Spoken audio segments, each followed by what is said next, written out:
नमस्कार प्यारे दोस्तों, मैं एस राठौड़ आपका अपने YouTube channel Solanki study point पर हार्दिक स्वागत करता हूं।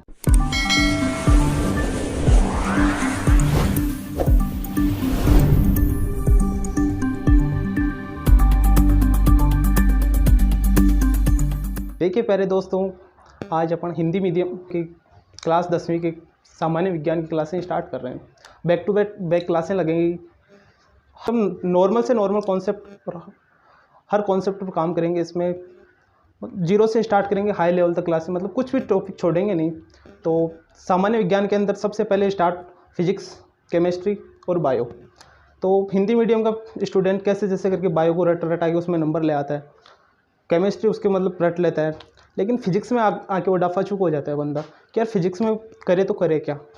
तो आज से अपन इस चैनल पर सामान्य विज्ञान की फिजिक्स स्टार्ट कर रहे हैं, मतलब भौतिक विज्ञान। तो देखिए दोस्तों, भौतिक विज्ञान के अंदर सबसे ज़्यादा मतलब न्यूमेरिकल आएगा सामान्य विज्ञान में, तो फिजिक्स में उठाएगा। फिजिक्स मतलब भौतिक विज्ञान से। तो इसके अंदर सबसे टफ टॉपिक भौतिक विज्ञान में प्रकाश ही आता है। तो प्रकाश को आज अपन स्टार्ट करेंगे, जीरो से स्टार्ट उठाएंगे और टॉप तक, मतलब हर एक कॉन्सेप्ट को मद्देनज़र रखते हुए इसको क्लियर करेंगे। तो प्रकाश चैप्टर है वो अपने माध्यमिक शिक्षा कक्षा 10वीं के पाठ्यक्रम के अंदर ब्लू प्रिंट के अनुसार 5 नंबर का टॉपिक है। तो देखिए प्यारे दोस्तों, इसके अंदर 3 नंबर का अपने न्यूमेरिकल पूछेंगे और 2 नंबर का थ्योरी का, या फिर 2 नंबर थ्योरी का पूछ लेंगे, 3 नंबर न्यूमेरिकल। कैसे भी एग्जामिनर पर डिपेंड करेगा वो बंदा कैसे पूछेगा। तो इसी के अनुसार प्रकाश फर्स्ट चैप्टर स्टार्ट कर रहे हैं।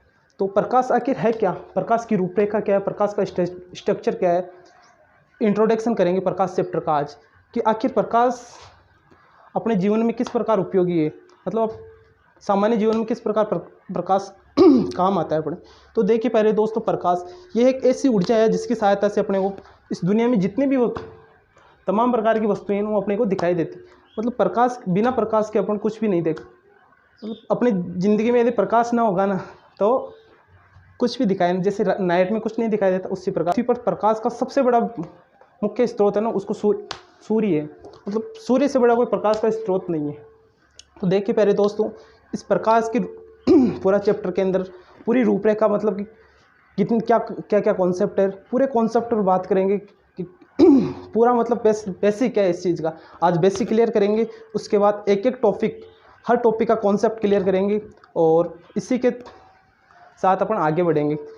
तो प्रकाश की घटनाएं, तो प्रकाश के चैप्टर में प्रकाश की क्या क्या घटनाएं घटित होती है, तो उसी के अनुसार सबसे पहले प्रकाश का परावर्तन, कि प्रकाश का परावर्तन आखिर है क्या, उसके उपयोग क्या है, प्रकाश के परावर्तन के नियम क्या है। और सेकंड होता है कि प्रकाश का अपवर्तन। पहला परावर्तन हो गया, दूसरा अपवर्तन, उसी के प्रकाश के अपवर्तन के नियम क्या है और प्रकाश आखिर प्रकाश का परावर्तन है क्या, अपवर्तन है क्या। एक एक क्वेश्चन बढ़ेंगे तो यहीं से बढ़ेंगे, यहीं से घुमा फिर प्रकाश का नियम पूछ लेगा कि परावर्तन का नियम क्या है, अपवर्तन का नियम क्या है, और परिभाषा पूछ लेंगे, इसके नियम पूछ लेंगे, सब कुछ। मतलब इतनी अच्छी तरीके से कॉन्सेप्ट के साथ प्लस ट्रिक के साथ आपको क्लियर कराऊंगा, ज़िंदगी भर आप इस चीज़ को नहीं भूलेंगे। और माध्यमिक शिक्षा बोर्ड में तो 5 नंबर पक्का होंगे आपके, उसमें तो कोई मतलब 100% दिल में बैठा दूंगा इस चीज़ को। प्रकाश का अपवर्तन, थ्योरी के क्वेश्चन बन गए इस दो। फिर गोलीय दर्पण, दर्पण और दर्पण की प्रतिबिंब कैसे बनेंगे, किस वस्तु को कहाँ रखेंगे तो उसका प्रतिबिंब वहाँ बनेगा। मतलब जहाँ जहाँ, मतलब इतनी अच्छी तरीके से आकृति बना के मतलब कॉन्सेप्ट क्लियर करूँगा कि ज़िंदगी भर नहीं भूलोगे इस कॉन्सेप्ट को आप। दर्पण सूत्र, मतलब जो न्यूमेरिकल बनेगा ना वो गोलीय दर्पण से बन सकता है, दर्पण सूत्र से बन सकता है, कि इनका फॉर्मूला पूछ लेंगे और कुछ फॉर्मूला के मान देके कि इसके यू का मान क्या है, वी का मान क्या है, एफ का मान क्या है, ये सब कुछ पूछ लेंगे। तो इसके अंदर हर चीज़ मतलब क्लियर करवाऊंगा आपको, कोई दिक्कत वाली बात नहीं है उसमें। लेंस, फिर लेंस आगे लेंस, तो लेंस से प्रतिबिंब का निर्माण, मतलब लेंसों से प्रतिबिंब का निर्माण किस प्रकार होता है, मतलब वस्तु को लेंस पे कहाँ रखेंगे तो उसका प्रतिबिंब कहाँ बनेगा। और उत्तल लेंस है, अवतल लेंस है, उत्तल लेंस की फोकस दूरी क्या है, अवतल लेंस की फोकस दूरी क्या है। यदि उत्तल लेंस में वस्तु एफ पे रखेंगे तो उसका प्रतिबिंब कहाँ बनेगा, 2f पे रखेंगे तो कहाँ बनेगा, अनंत पर रखेंगे तो कहाँ बनेगा, ध्रुव धुरा और एफ के बीच में रखेंगे तो उसका प्रतिबिंब कहाँ हमने, इसको अपने इतना बेसिक से क्लियर करेंगे कि मज़ा आ जाएगा आपको, कि आप तक ये कॉन्सेप्ट आज तक नहीं पढ़ा होगा आपने। उसके बाद लेंस की क्षमता, कि लेंस की पावर क्या है। लेंस की पावर अपन डायोप्टर में मापते हैं, और यदि उत्तल लेंस है, अवतल लेंस है, ये सब निर्धारण इस वीडियो के बाद, यदि बेसिक से स्टार्टिंग से अंत तक इस वीडियो को देख लोगे ना, तो ये निर्धारण कर लोगे उत्तल लेंस, मतलब इसकी साइंस से पता चल जाएगा कि उत्तल लेंस है कि या अवतल लेंस है आपके। उसके बाद मानव नेत्र, पूरे मानव नेत्र की स्ट्रक्चर, कि आइरिस क्या है, परितारिका क्या है, रेटिना क्या है, मतलब अपने किसी वस्तु का प्रतिबिंब रेटिना पर बनेगा कि रेटिना से पहले बनेगा, मानो पूरे नेत्र की मतलब पूरी स्ट्रक्चर बना के समझाऊंगा इतनी बेस्ट तरीके से आपको।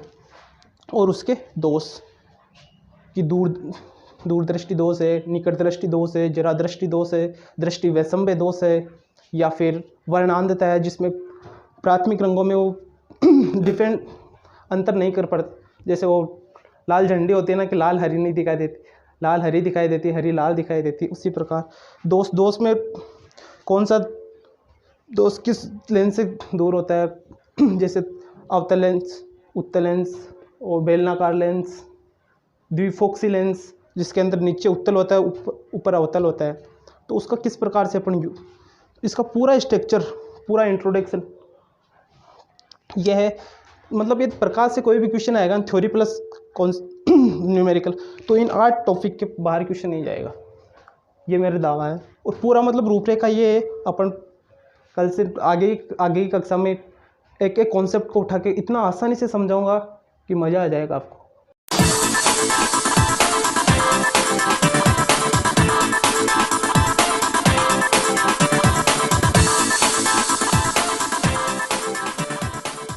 नमस्कार प्यारे दोस्तों, मैं एस राठौड़ आपका अपने YouTube channel Solanki study point पर तहे दिल से हार्दिक स्वागत करता हूं।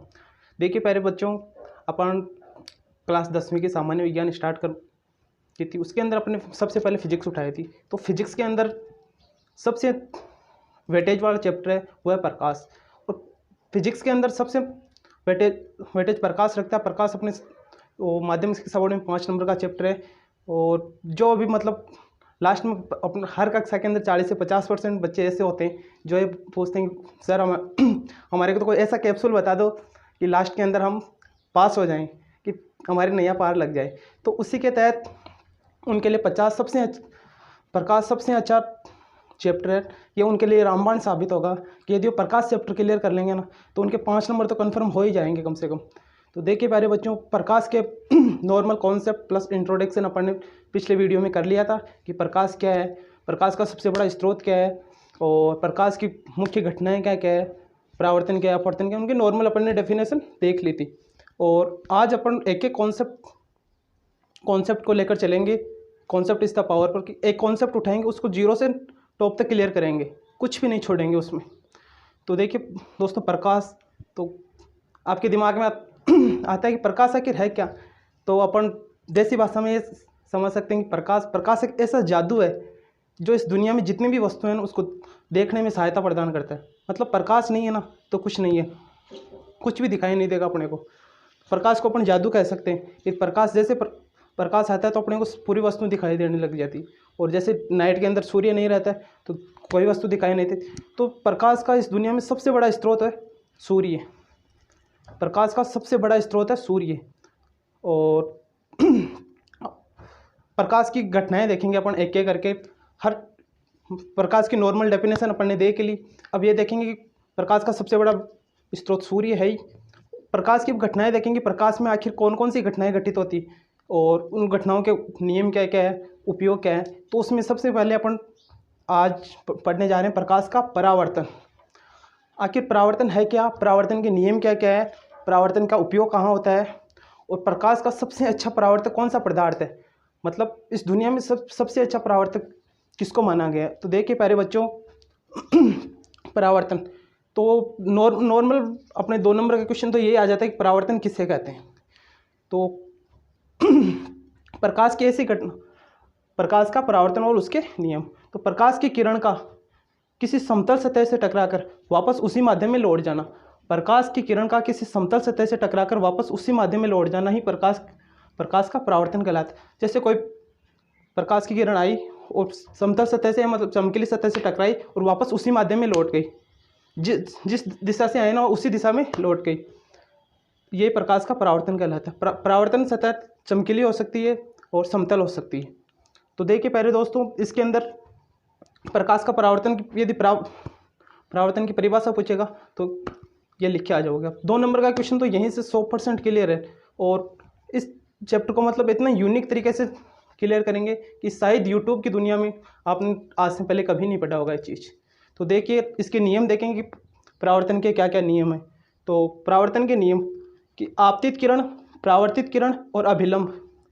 आपतित किरण, परावर्तित किरण, आपतित किरण, परावर्तित किरण और अभिलंब तीनों एक ही तल पर स्थित होते हैं। क्या? आपतित किरण, परावर्तित किरण और अभिलंब तीनों एक ही तल पर स्थित होते हैं। आया समझ में? ये आपतित किरण, ये परावर्तित किरण, ये आने वाली किरण, ये जाने वाली किरण और ये अभिलंब। ये प्रकाश के परावर्तन का पहला नियम है दोस्तों। इसके अंदर आपतित किरण को आई, परावर्तित किरण को, और इसमें प्रकाश का दूसरा नियम आपतन कोण, ये आपतित किरण और अभिलंब के बीच में बनता है आपतन कोण, और परावर्तित किरण और अभिलंब के बीच में बनता है परावर्तन कोण। तो आपतन कोण और परावर्तन कोण का मान हमेशा बराबर होता है। I = R, I बराबर R। यदि अपने को यहाँ से न्यूमेरिकल पूछेगा ना तो I का मान दे देगा, I 45 डिग्री है, मतलब आपतन कोण 45 डिग्री है, तो परावर्तन कोण का मान क्या है, या फिर परावर्तन कोण का मान देके आपतन कोण का मान पूछ लेगा। तो इनमें दोनों का मान हमेशा बराबर होता है, इक्वल। दूसरा नियम ये है। फिर पूछेगा कि प्रकाश का उपयोग क्या है, प्रकाश के परावर्तन का उपयोग क्या है। तो प्रकाश के परावर्तन का देखिए दोस्तों, सबसे अच्छा उपयोग है कि इस दुनिया में जो भी अपने को दिखाई दे रही है, इस ब्रह्मांड में जो भी अपन देख रहे हैं ना, वो प्रकाश के परावर्तन के कारण ही संभव हो रही है। किसी भी वस्तु को तो प्रकाश का परावर्तन उसमें काम और दूसरा, कोई पॉलिश सतह है, जैसे जूतों पर पॉलिश करते हैं तो वो चमकने लग जाती है, किसी चीज़ पर पॉलिश करते हैं तो उसकी चमक दुगनी हो जाती है। तो ये प्रकाश का परावर्तन का सेकंड नियम है। और अब एग्जाम में पूछ ले, मान लो कि इस दुनिया में सबसे अच्छा परावर्तक क्या है, प्रकाश का सबसे अच्छा परावर्तक तो चांदी है। इसलिए अपन कोई दर्पण होता है, दर्पण के पीछे चांदी की पॉलिश करते हैं, और वो पॉलिश दर्पण के पीछे AgNO3 की मतलब सिल्वर नाइट्राइड की पॉलिश करते हैं उसके पीछे। तो धन्यवाद प्यारे दोस्तों, अपना फीडबैक ज़रूर दें कमेंट के माध्यम से और हमारे चैनल पर बने रहिए। नमस्कार प्यारे दोस्तों, मैं SS राठौड़ आपका अपने YouTube channel Solanki study point पर तहे दिल से हार्दिक स्वागत। तो प्यारे बच्चों, आज आपके सामने नया वीडियो लेके हाजिर हुआ हूँ। अपन पढ़ रहे थे भौतिक विज्ञान, फिजिक्स।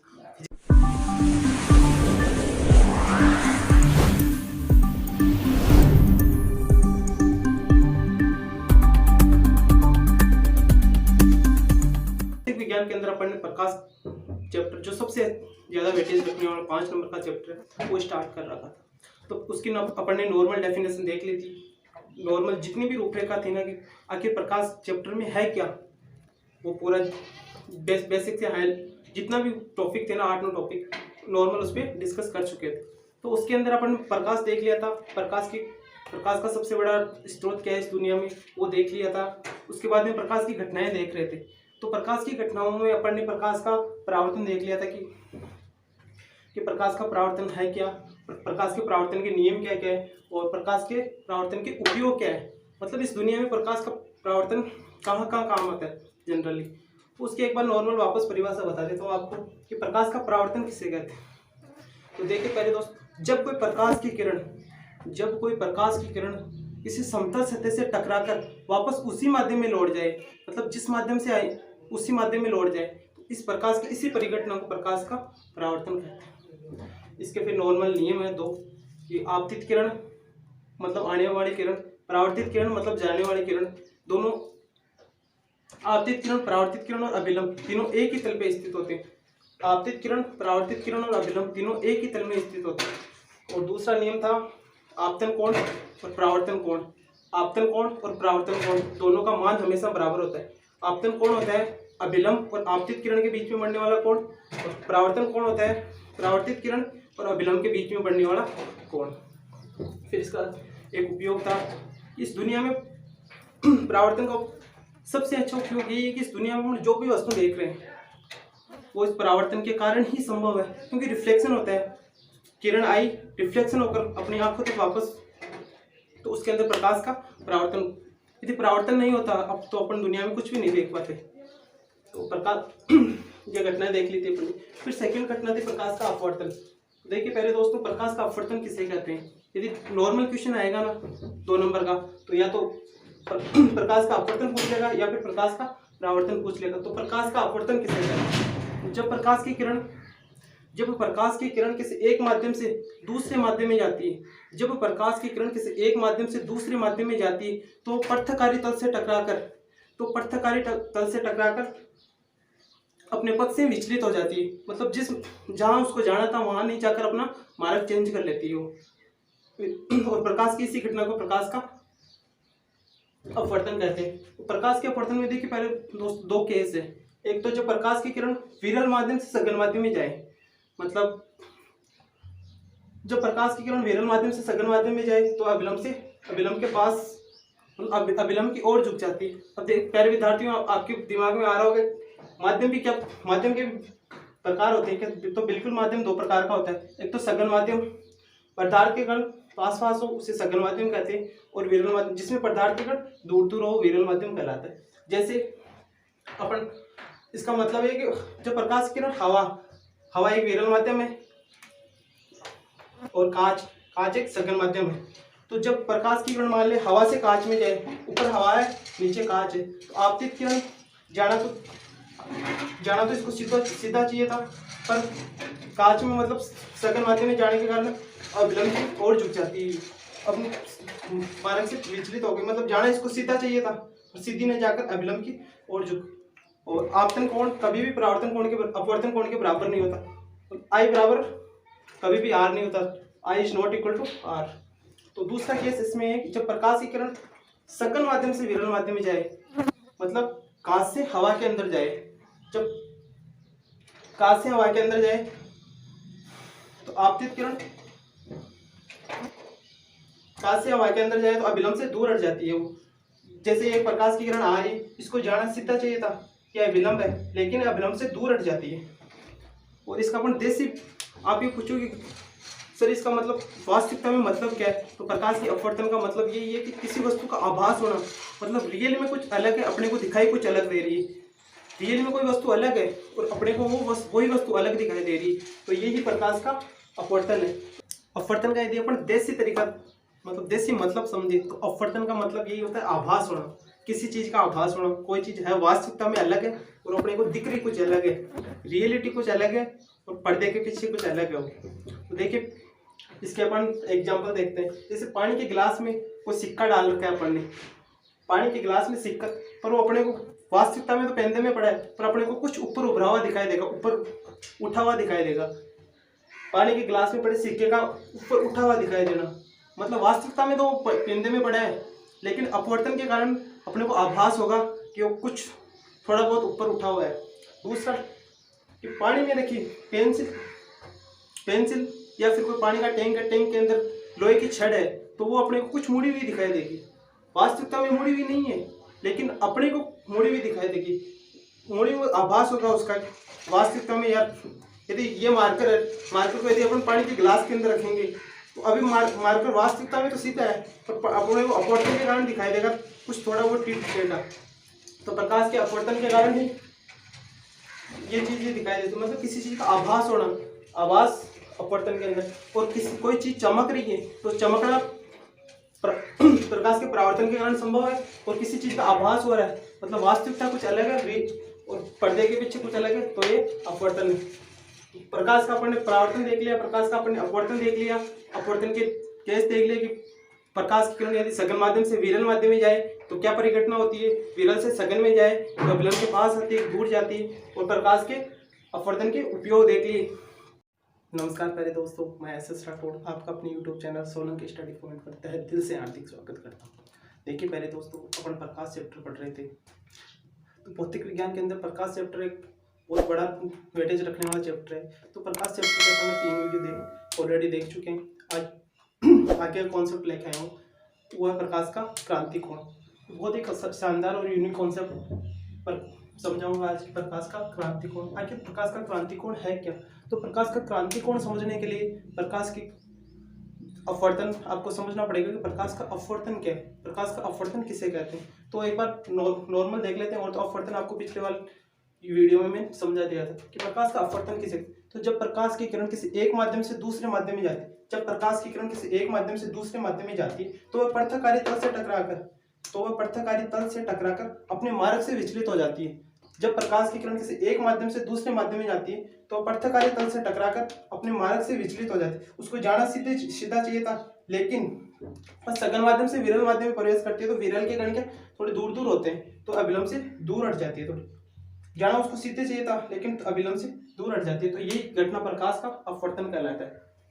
प्रकाश के अपवर्तन में यदि आप पूरा समझ में आ जाएगा ना तो क्रांति कोण में कोई दिक्कत नहीं होगी। और यदि क्रांति कोण समझ में आ गया आपके तो पूर्ण आंतरिक परावर्तन तो 100% वैसे भी समझ में आ जाएगा। तो प्रकाश का अपवर्तन का सेकंड स्टेप ये मान लो कि क्रांति कोण है। तो अपन देखते हैं प्रकाश का क्रांति कोण किसे कहते हैं। क्रांति कोण, यदि आपतन कोण का मान, आपतन कोण क्या होता है? अभिलंब या विलंब और यह आपतित किरण, अभिलंब और आपतित किरण के बीच जो कोण बनता है उसको आपतन कोण कहते हैं। यदि आपतन कोण का मान इतना बढ़ा दिया जाए कि आपतन कोण के एक विशेष मान के लिए, मतलब एक विशेष कंडीशन आएगी, यदि बढ़ाएंगे ना अपन मान तो बढ़ाते बढ़ाते एक विशेष कंडीशन आएगी, उसके लिए अपवर्तन कोण का मान 90 डिग्री हो जाता है। अब दोस्तों आपके दिमाग में आ रहा होगा कि अपवर्तन कोण क्या होता है। तो अपवर्तन कोण होता है अपवर्तित किरण और अभिलंब के बीच, अपवर्तित किरण यह गई और अभिलंब एरिया, अपवर्तित किरण और अभिलंब के बीच में जो कोण बनता है वो अपवर्तन कोण होता है। तो यदि आपतन कोण का मान इतना बढ़ा दिया जाए कि आपतन कोण के एक विशेष मान के लिए, आपतन कोण के एक विशेष मान के लिए अपवर्तन कोण का मान 90 डिग्री हो जाता है तो आपतन कोण के इसी मान को क्रांति कोण कहते हैं। और दोस्तों अपन क्रांति कोण को C से डिनोट करते हैं। इसके अंदर प्रकाश किरण एक माध्यम से दूसरे माध्यम में आ रही है, देखो सघन से विरल में आ रही है तो यह आपतित किरण है, यह विलंब है, यह आपतन कोण है, यह अपवर्तन कोण है, यह अपवर्तन कोण है। तो आपतित किरण और अभिलंब के बीच में जो कोण बनता है वो आपतन कोण होता है, और जो परावर्तित किरण और अभिलंब के बीच में जो कोण बन रहा है इसको क्रांति कोण या फिर अपवर्तन कोण कहते हैं।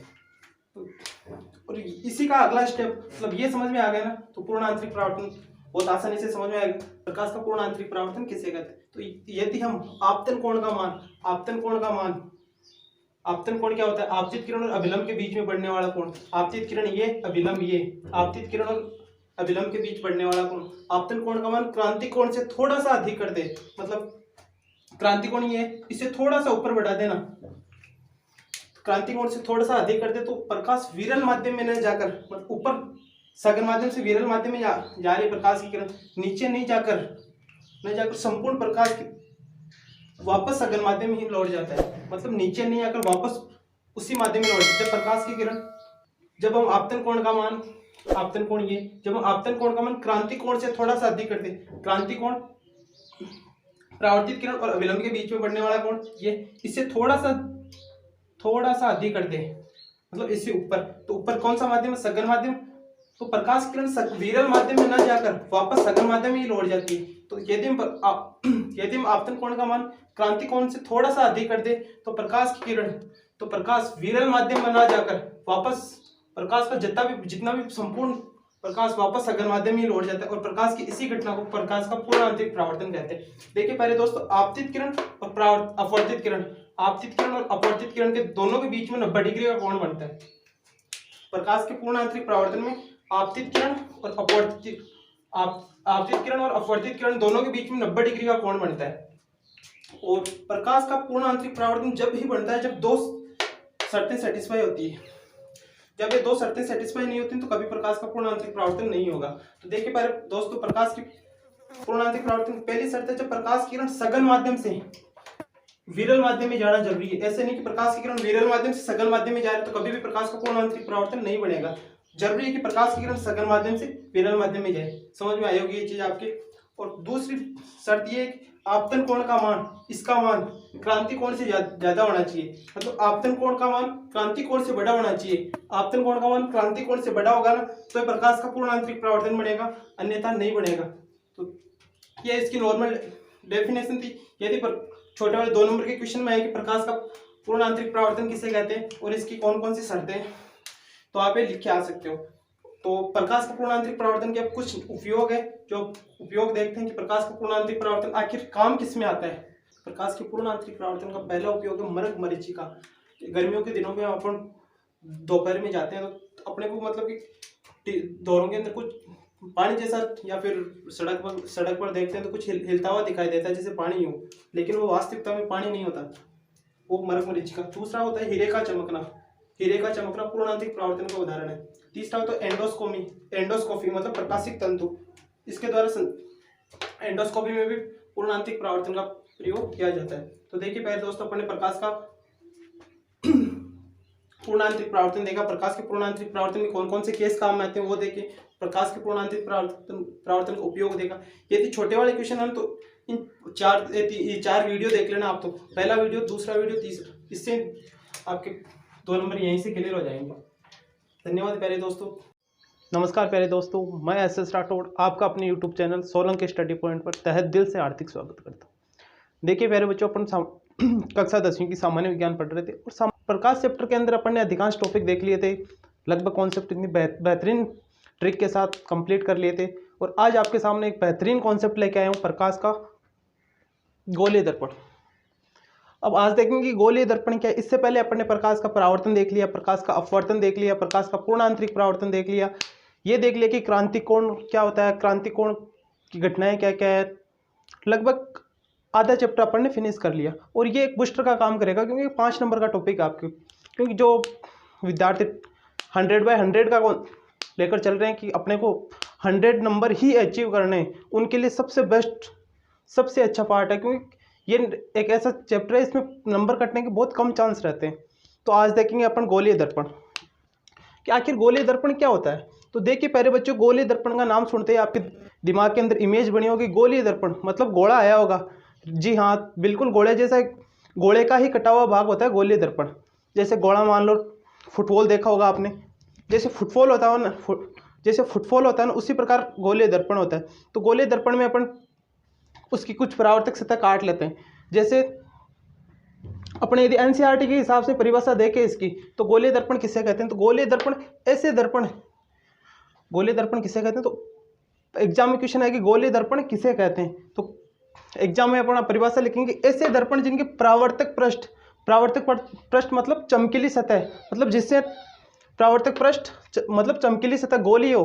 अब चमकीली सतह मतलब पॉलिश की हुई सतह, या तो पॉलिश अंदर की हुई या फिर बाहर, या तो उस गोले के अंदर जैसे गुब्बारा होता है तो गुब्बारे के या तो अंदर अपन लेपन कर देंगे और या फिर बाहर वाले सतह पर लेपन कर देते हैं। तो देखिए प्यारे दोस्तों, अब ये भी 2 प्रकार की होते हैं कि लेपन अपन अंदर कर रहे हैं कि लेप बाहर कर रहे हैं, मतलब चमकीली सतह अंदर है फिर या फिर चमकीली सतह उसके बाहर है। तो देखते हैं कि इसके हिसाब से गोलीय दर्पण 2 प्रकार डिवाइड हो गया, एक तो अवतल दर्पण और एक उत्तल दर्पण। एक तो अवतल दर्पण, दूसरा उत्तल दर्पण।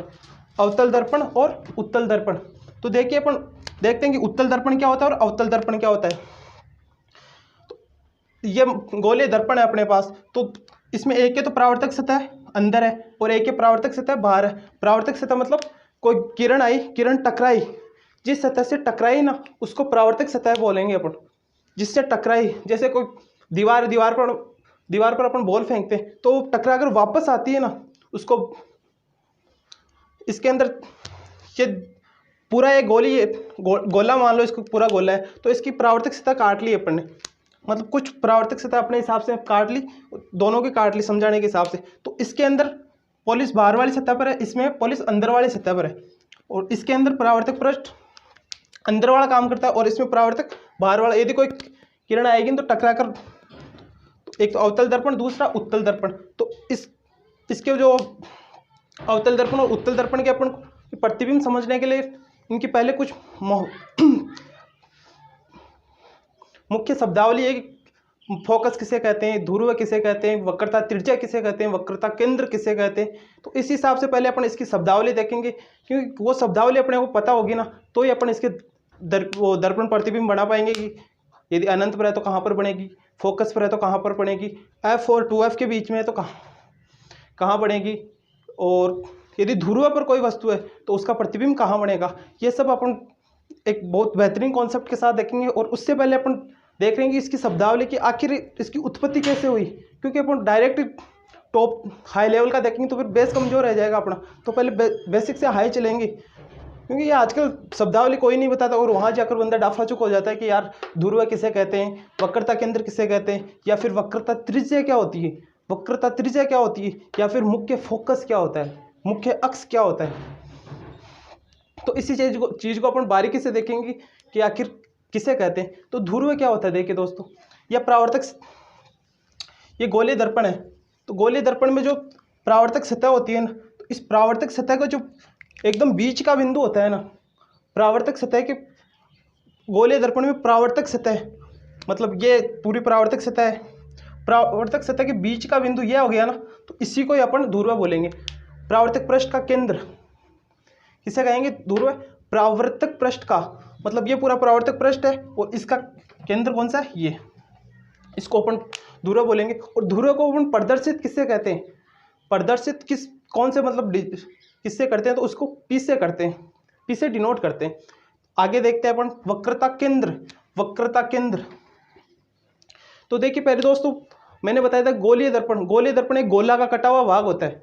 जैसे गोला मतलब गुब्बारा, कोई बड़ा गुब्बारा मान लो आप, उसका कटा हुआ भाग होता है। तो गुब्बारे का भी कुछ ना कुछ तो केंद्र होता होगा ना, जैसे कोई बड़ा सर्किल, बड़ा वर्त, तो उस हिसाब से यदि बड़े वर्त का जो केंद्र होगा ना, वही इस दर्पण का होगा। जो दर्पण जो इस पूरे गोले दर्पण का होगा ना, वो इस अवतल और उत्तल दर्पण का वक्रता केंद्र होगा। तो गोले के केंद्र को ही इसका वक्रता केंद्र कहते हैं। फिर वक्रता त्रिज्या, फिर वक्रता त्रिज्या किसे कहते हैं, जो गोले की या फिर जो बड़ा वर्त है इसकी जो त्रिज्या होगी ना, वही इसकी वक्रता त्रिज्या कहलाएगी। और वक्रता त्रिज्या को अपन आर से डिनोट करते हैं।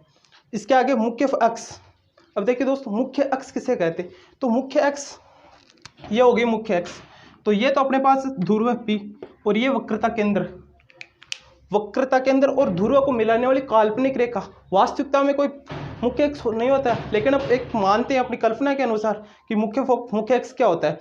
तो मुख्य अक्ष होता है ध्रुव, ये पी, ये ध्रुव और वक्रता केंद्र, ये वक्रता केंद्र। ध्रुव और वक्रता केंद्र को मिलाने वाली काल्पनिक रेखा, ध्रुव और वक्रता केंद्र को मिलाने वाली काल्पनिक रेखा को मुख्य अक्ष कहते हैं। और मुख्य फोकस किसे कहते हैं, मुख्य फोकस किसे कहते हैं, मुख्य फोकस जब परावर्तक सतह से टकराती है कोई वस्तु और टकराने के बाद जिस बिंदु से जाती है या फिर जाती हुई प्रतीत होती है, परावर्तक पृष्ठ पर कोई किरण टकराने के बाद, जैसे कोई बॉल आई वह दीवार पर टकराए और टकराने के बाद जिस बिंदु पर जाती है या फिर जाती हुई प्रतीत होती है, मान लो काल्पनिक को, तो उसी पृष्ठ को अपन मुख्य फोकस बोलेंगे, मुख्य फोकस।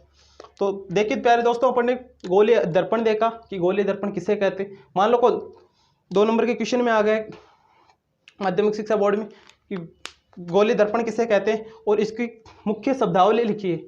मुख्य शब्दावली इतना ही पूछ लिया तो आपको ये लिख के आना है। और फिर आगे इसमें यदि गहराई से क्वेश्चन पूछे कि अवतल दर्पण किसे कहते हैं, उत्तल दर्पण किसे कहते हैं, और इससे यदि प्रतिबिंब बनाना पूछे तो पहले आपको ये नॉर्मल कॉन्सेप्ट क्लियर होना जरूरी है कि आखिरकार इसकी शब्दावली क्या है, ये बनता कैसे है, इसमें पोलिश सतह कौन सी है, इसमें परावर्तक सतह कौन सी है, और आखिर इसमें वक्रता केंद्र क्या है, ध्रुव क्या है, मुख्य फोकस क्या है। तो ये पूरी यदि आप पिक्चर दिमाग में क्लियर होगी ना, तो ही आप आगे कॉन्सेप्ट उसका प्रतिबिंब बना पाओगे। नहीं तो वहीं डाफाचुक हो जाओगे, सोचोगे यार यदि वस्तु एफ है तो कहाँ प्रतिबिंब बनाए, ऐसे थोड़ी जहाँ मन कोई हिस्ट्री थोड़ी जहाँ मनमर्जी है वहाँ बना दोगे, वो नहीं। आपको हमें बारीकी से देखना होगा तो ही आप 5 नंबर अचीव कर पाओगे इसमें। तो अपन आगे देखेंगे प्रकाश के गोलीय दर्पण में कि अवतल दर्पण हो तो प्रतिबिंब कितने प्रकार के होते हैं, कितने टाइप के होते हैं, कहाँ कहाँ प्रतिबिंब बनते हैं। यदि उत्तल दर्पण हो तो प्रतिबिंब कैसे बनते हैं। इसी प्रकार अपन आगे देखेंगे गोलीय दर्पण। यदि आपको मेरा वीडियो अच्छा लगा तो लाइक कीजिए और दोस्तों के साथ शेयर कीजिए, और यदि कोई समस्या हो तो कमेंट के माध्यम से ज़रूर अवगत कराइए। हम आपकी समस्या का समाधान करने की पूरी कोशिश करेंगे। धन्यवाद।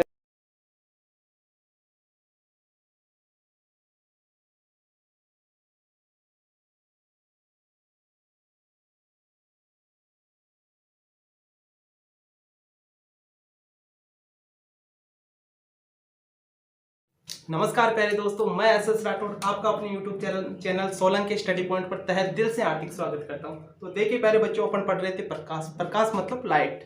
तो लाइट के अंदर अपन ने अधिकांश टॉपिक पढ़ लिए थे, लगभग बहुत बेहतरीन कॉन्सेप्ट के साथ हर एक टॉपिक को क्लियर किया है। और आज आपके सामने एक बेहतरीन कॉन्सेप्ट लेके आया हूँ, दर्पण। जी हाँ, दर्पण। तो दर्पण आपके दिमाग में नाम सुनते आ गया होगा कि आखिर दर्पण क्या है। तो किसी ऐसा चिकना या ऐसी चिकनी सतह जिसका एक और जिसके मतलब एक सतह पर परावर्तन या लेपन कर देते हैं। वो लेपन किसी का भी हो, जैसे AgBr चांदी का हो गया, एल्यूमिनियम का होगा तो एक सतह पर लेपन करते थे, दूसरा सतह अपने आप परावर्तक सतह का काम करने लग जाता है। मतलब किसी ये दर्पण है, दर्पण के एक तरफ अपन पॉलिश करते थे तो उसका मतलब उसके अपोजिट परावर्तक सतह का काम करने लग जाता है। तो इसी के अंदर दर्पण अपन ने देख लिया। मतलब ऐसी चिकनी सतह जिसका एक पृष्ठ पर पॉलिश की हुई हो और एक पृष्ठ पर पॉलिश कर देंगे तो सेकंड पृष्ठ अपने आप परावर्तक सतह का काम करने लग जाएगी। तो देखिए पहले दोस्तों, अपन देखेंगे कि दर्पण कितने प्रकार का होता है। मतलब दर्पण के भी तो अपन सोच रहे होंगे कि एक में तो अपन मुंह देखते हैं, वो दर्पण, और एक जो अवतल दर्पण, उत्तल दर्पण। दर्पण भी कितने प्रकार के होते हैं। तो जी हाँ दोस्तों, दर्पण भी दो प्रकार के होते हैं, एक तो समतल दर्पण, एक गोलीय दर्पण। तो प्यारे दोस्तों, समतल दर्पण क्या होता है। समतल दर्पण एकदम समतल, जो अपन मुंह देखने में काम लेते हैं, वो समतल दर्पण। और गोलीय दर्पण को पिछले वीडियो में एक बेहतरीन कॉन्सेप्ट के साथ बहुत इजी और सरल तरीके से आपके सामने एक्सप्लेन किया। शायद ही आपको यूट्यूब की दुनिया में वैसा कॉन्सेप्ट नहीं देखने को मिलेगा कि गोलीय दर्पण क्या है, गोलीय दर्पण की शब्दावली क्या है। तो गोलीय दर्पण की आपको समझ आएगा, किसी गोले का कटा हुआ भाग होता है गोलीय दर्पण। जैसे पूरा एक फुटबॉल या गुब्बारा होता है, उसकी परावर्तक सतह के आधार पर उसको बांटेंगे। परावर्तक सतह मतलब अंदर वाली सतह पर पॉलिश है या फिर बाहर वाली सतह पर पॉलिश है, या परावर्तक सतह अंदर वाली है, परावर्तक सतह बाहर वाली है। तो उसी आधार पर गोलीय दर्पण भी दो प्रकार का होता है कि जिसके या तो एक तो उत्तल दर्पण, एक अवतल दर्पण। अवतल दर्पण और उत्तल दर्पण। तो परावर्तक सतह के आधार पर ही गोलीय दर्पण को दो भागों में बांटा के उत्तल दर्पण और अवतल दर्पण, अवतल दर्पण और उत्तल दर्पण। तो अवतल दर्पण क्या होता है दोस्तों। अवतल दर्पण क्या होता है, जिसका अंदर धसा हुआ भाग परावर्तक सतह का काम करता है। मतलब ये गोलीय दर्पण है, इसका एक पृष्ठ तो ऊपर है, एक पृष्ठ नीचे है। जिसके अंदर वाला है ना, वो परावर्तक सतह का काम कर, और ऊपर जो ऊपर का भाग है ना, उस पर पॉलिश, मतलब एक भाग पर पॉलिश कर देंगे, दूसरी भाग अपने आप चमकीली दिखाई देगी। मतलब कोई प्रकाश की किरण आई, उसके टकराएगी और चमकीली सतह से ही परावर्तित होगी। मतलब चमकीली सतह से ही टकराकर वापस परावर्तित होगी। और इसके जस्ट अपोजिट उत्तल दर्पण है। तो उत्तल दर्पण किसे कहते हैं, तो गोलीय दर्पण वह गोलीय दर्पण जिसका उभरा हुआ भाग परावर्तक सतह का काम करता है। मतलब वह गोलीय दर्पण जिसका उभरा हुआ भाग, उभरा मतलब ऊपर का भाग, गोलीय परावर्तक सतह का काम करता है। और अंदर धसा हुआ भाग, मतलब जो ये अंदर पॉलिश की हुई है ना, अंदर धसे हुए भाग पर पॉलिश की हुई, तो उसी दर्पण को उत्तल दर्पण कहते हैं। तो आपको NCERT के अनुसार परिभाषा बता देता हूँ। यदि आपके इससे यदि दोस्तों आप बता देता हूँ क्वेश्चन किस प्रकार का आएगा। यदि दोस्तों 5 नंबर का क्वेश्चन आने की संभावना है इस टॉपिक से, तो क्वेश्चन इस प्रकार आएगा कि गोलीय दर्पण किसे कहते हैं, ये कितने प्रकार के होते हैं, और इनसे बनने वाले प्रतिबिंब का रेखीय निरूपण, मतलब कौन कौन से प्रतिबिंब बनेंगे उनको समझाना है। तो इसके अंदर तो NCERT के अनुसार परिभाषा देखेंगे, अवतल दर्पण किसे कहते हैं, तो वह गोलीय दर्पण जिसका अंदर धसा हुआ भाग, वह गोलीय दर्पण जिसका अंदर धसा हुआ मतलब ये जो अंदर वाला पॉलिश तो बाहर वाली सतह पर है, और अंदर वाला मतलब चमकीली सतह अंदर वाले। तो वह गोलीय दर्पण जिसका अंदर धसा हुआ भाग परावर्तक सतह का काम करता है, मतलब चमकीला है, और बाहर वाले पर ऊपर उभरा हुआ भाग पॉलिश सतह।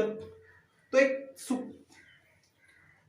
शुद्ध परिभाषा ये होगी कि वह गोलीय दर्पण जिसका अंदर धसा हुआ भाग परावर्तक सतह का काम करता है, अवतल दर्पण कहलाता है। और इसकी जस्ट विपरीत उत्तल दर्पण होगा कि वह गोलीय दर्पण जिसका ऊपर उभरा हुआ भाग परावर्तक सतह का काम करता है, वह उत्तल दर्पण कहलाता है। तो देखिए पहले दोस्तों, उत्तल दर्पण और अवतल दर्पण अपन बहुत ही आसान और बेहतरीन तरीके से कंप्लीट किया। तो अपन एक अपने तरीके से मतलब इसका निष्कर्ष निकाल दें कि आखिर अवतल दर्पण और उत्तल दर्पण क्या होता है।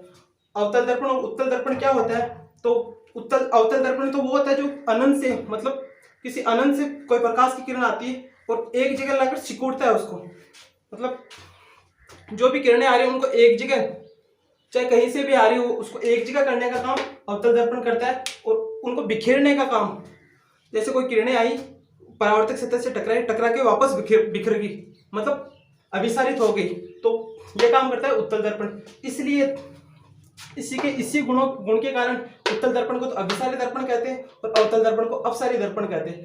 क्योंकि जो प्रकाश की किरण अनंत से आती है और परावर्तक सतह से टकराने के बाद सिकोड़ने का काम कौन करता है?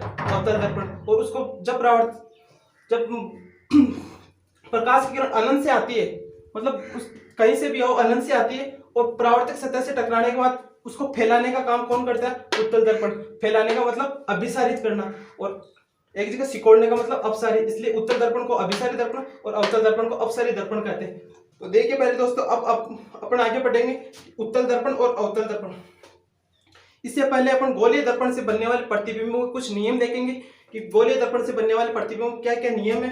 यदि 5 नंबर का क्वेश्चन की 100% संभावना है कि आएगा, तो इससे बहुत बेहतरीन तरीके से अपन ने देखा कि गोलीय दर्पण क्या होता है, उसकी शब्दावली देखी, फिर उसकी परावर्तक सतह के आधार पर, मतलब परावर्तक सतह के आधार पर अवतल दर्पण और उत्तल दर्पण, उसको 2 भागों में बांटा। फिर उत्तल दर्पण समझा कि उत्तल दर्पण क्या है, अवतल दर्पण क्या है, उत्तल दर्पण क्या है। फिर इसी आधार पर अपन देखेंगे गोलीय दर्पण से बनने वाले प्रतिबिंब। तो पहले दोस्तों, पिछले वीडियो में आपने समझा होगा, वो शब्दावली बहुत ही काम आएगी आपके कि ध्रुव क्या है, मुख्य फोकस क्या है, वक्रता केंद्र क्या है, वक्रता त्रिज्या क्या है। तो एक बार प्लीज आप वो वीडियो ना देखा हो तो एक बार इसको स्किप करके वो वीडियो जरूर देखें।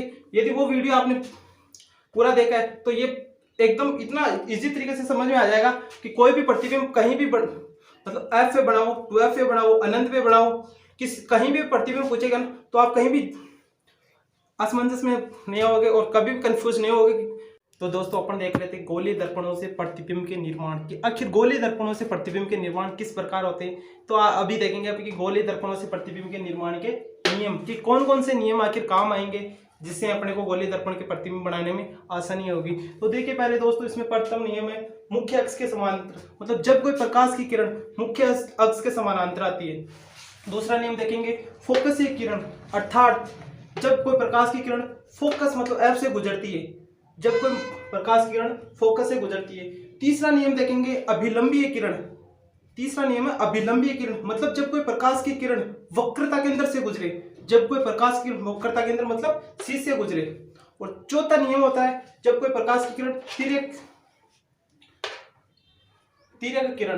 तो इन 4 नियम से यदि कोई भी दो प्रकाश की किरण सेटिस्फाई होती है तो प्रकाश का प्रतिबिंब आसानी से बन जाता है। प्रतिबिंब का मतलब है आसानी से छाया।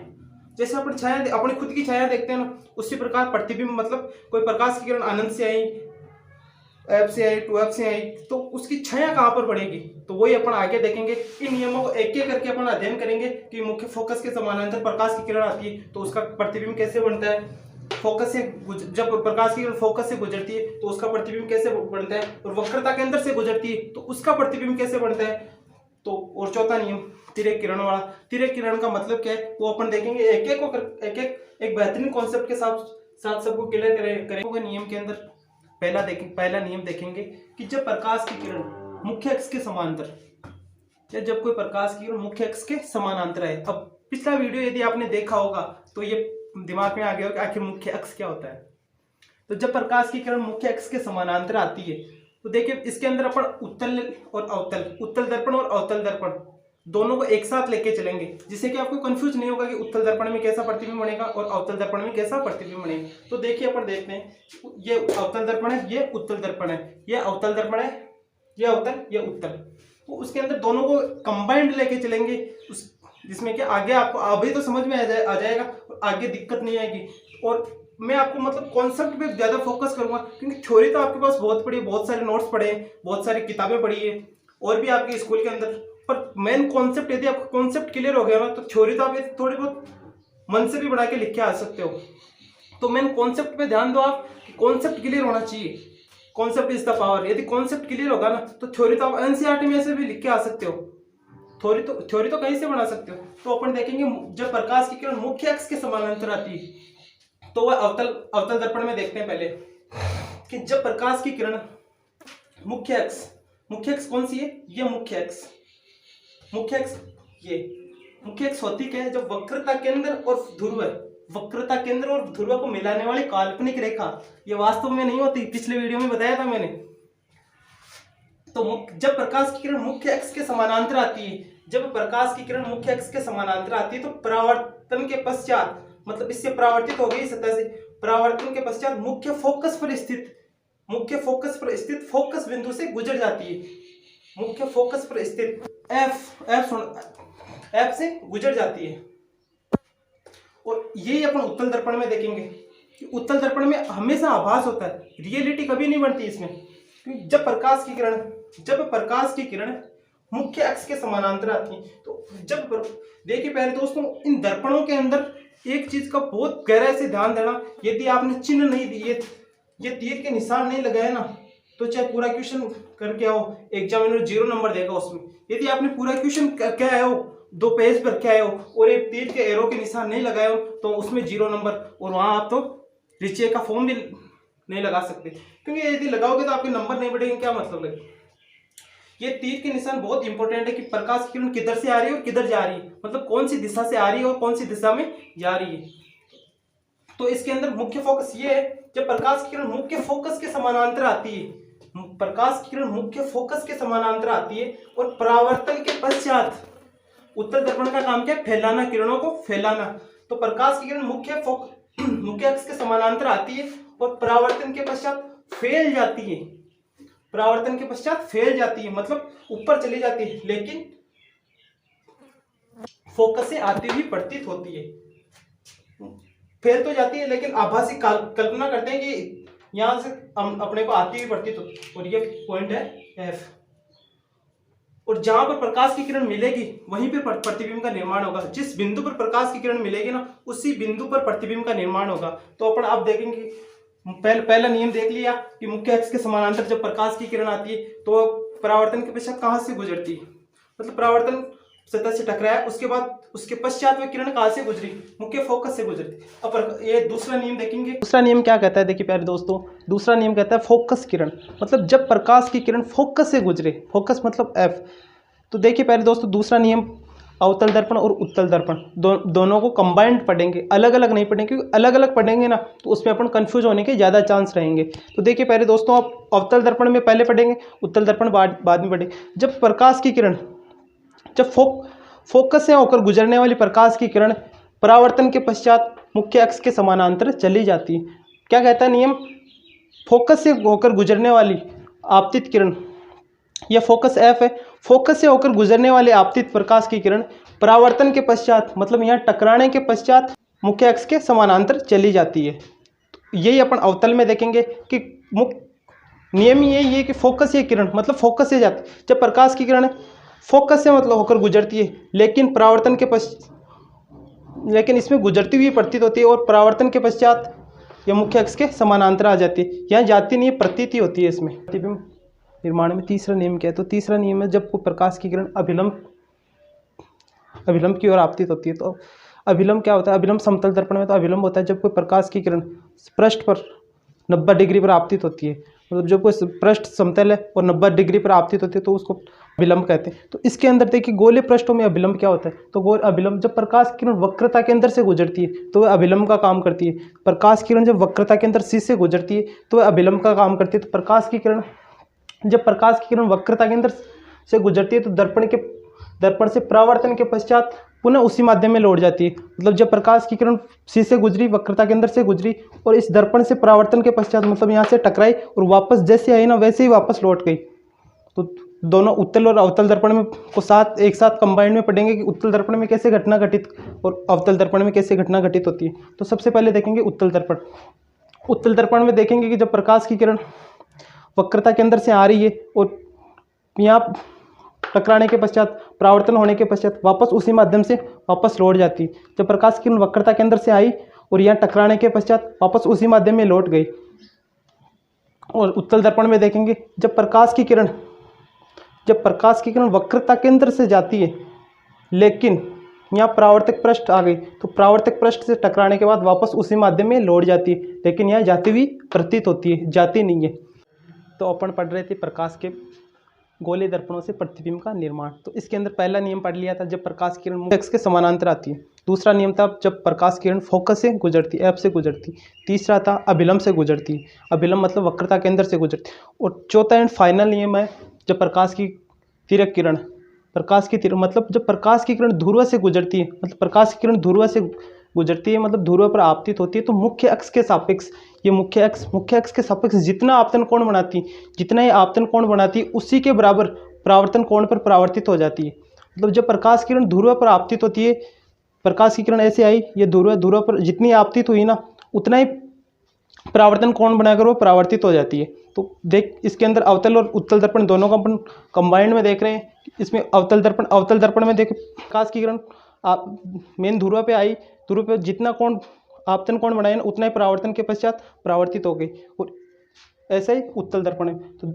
तो ये देखें अपन ने गोले दर्पण क्या है, गोले दर्पण कितने प्रकार के होते हैं, उत्तल दर्पण क्या है, अवतल दर्पण क्या है। उत्तल दर्पण और अवतल दर्पण से प्रतिबिंब के निर्माण के लिए अपन ने 4 नियम देखे कि गोले दर्पण से प्रतिबिंब का निर्माण तभी कर सकते हैं जब ये 4 नियम सेटिस्फाई हो। और अब आगे देखेंगे गोले दर्पणों से प्रतिबिंब के निर्माण।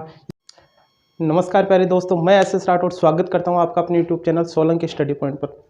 देखिए प्यारे बच्चों, अब आज अपन पढ़ रहे थे प्रकाश, और प्रकाश के अंदर लगभग अधिकांश कॉन्सेप्ट क्लियर कर लेते हैं। और आज आपके सामने बहुत ही इंपॉर्टेंट कॉन्सेप्ट लेके हाजिर हुआ हूँ, अवतल दर्पण और अवतल दर्पण से बनने वाले प्रतिबिंबों के निर्माण।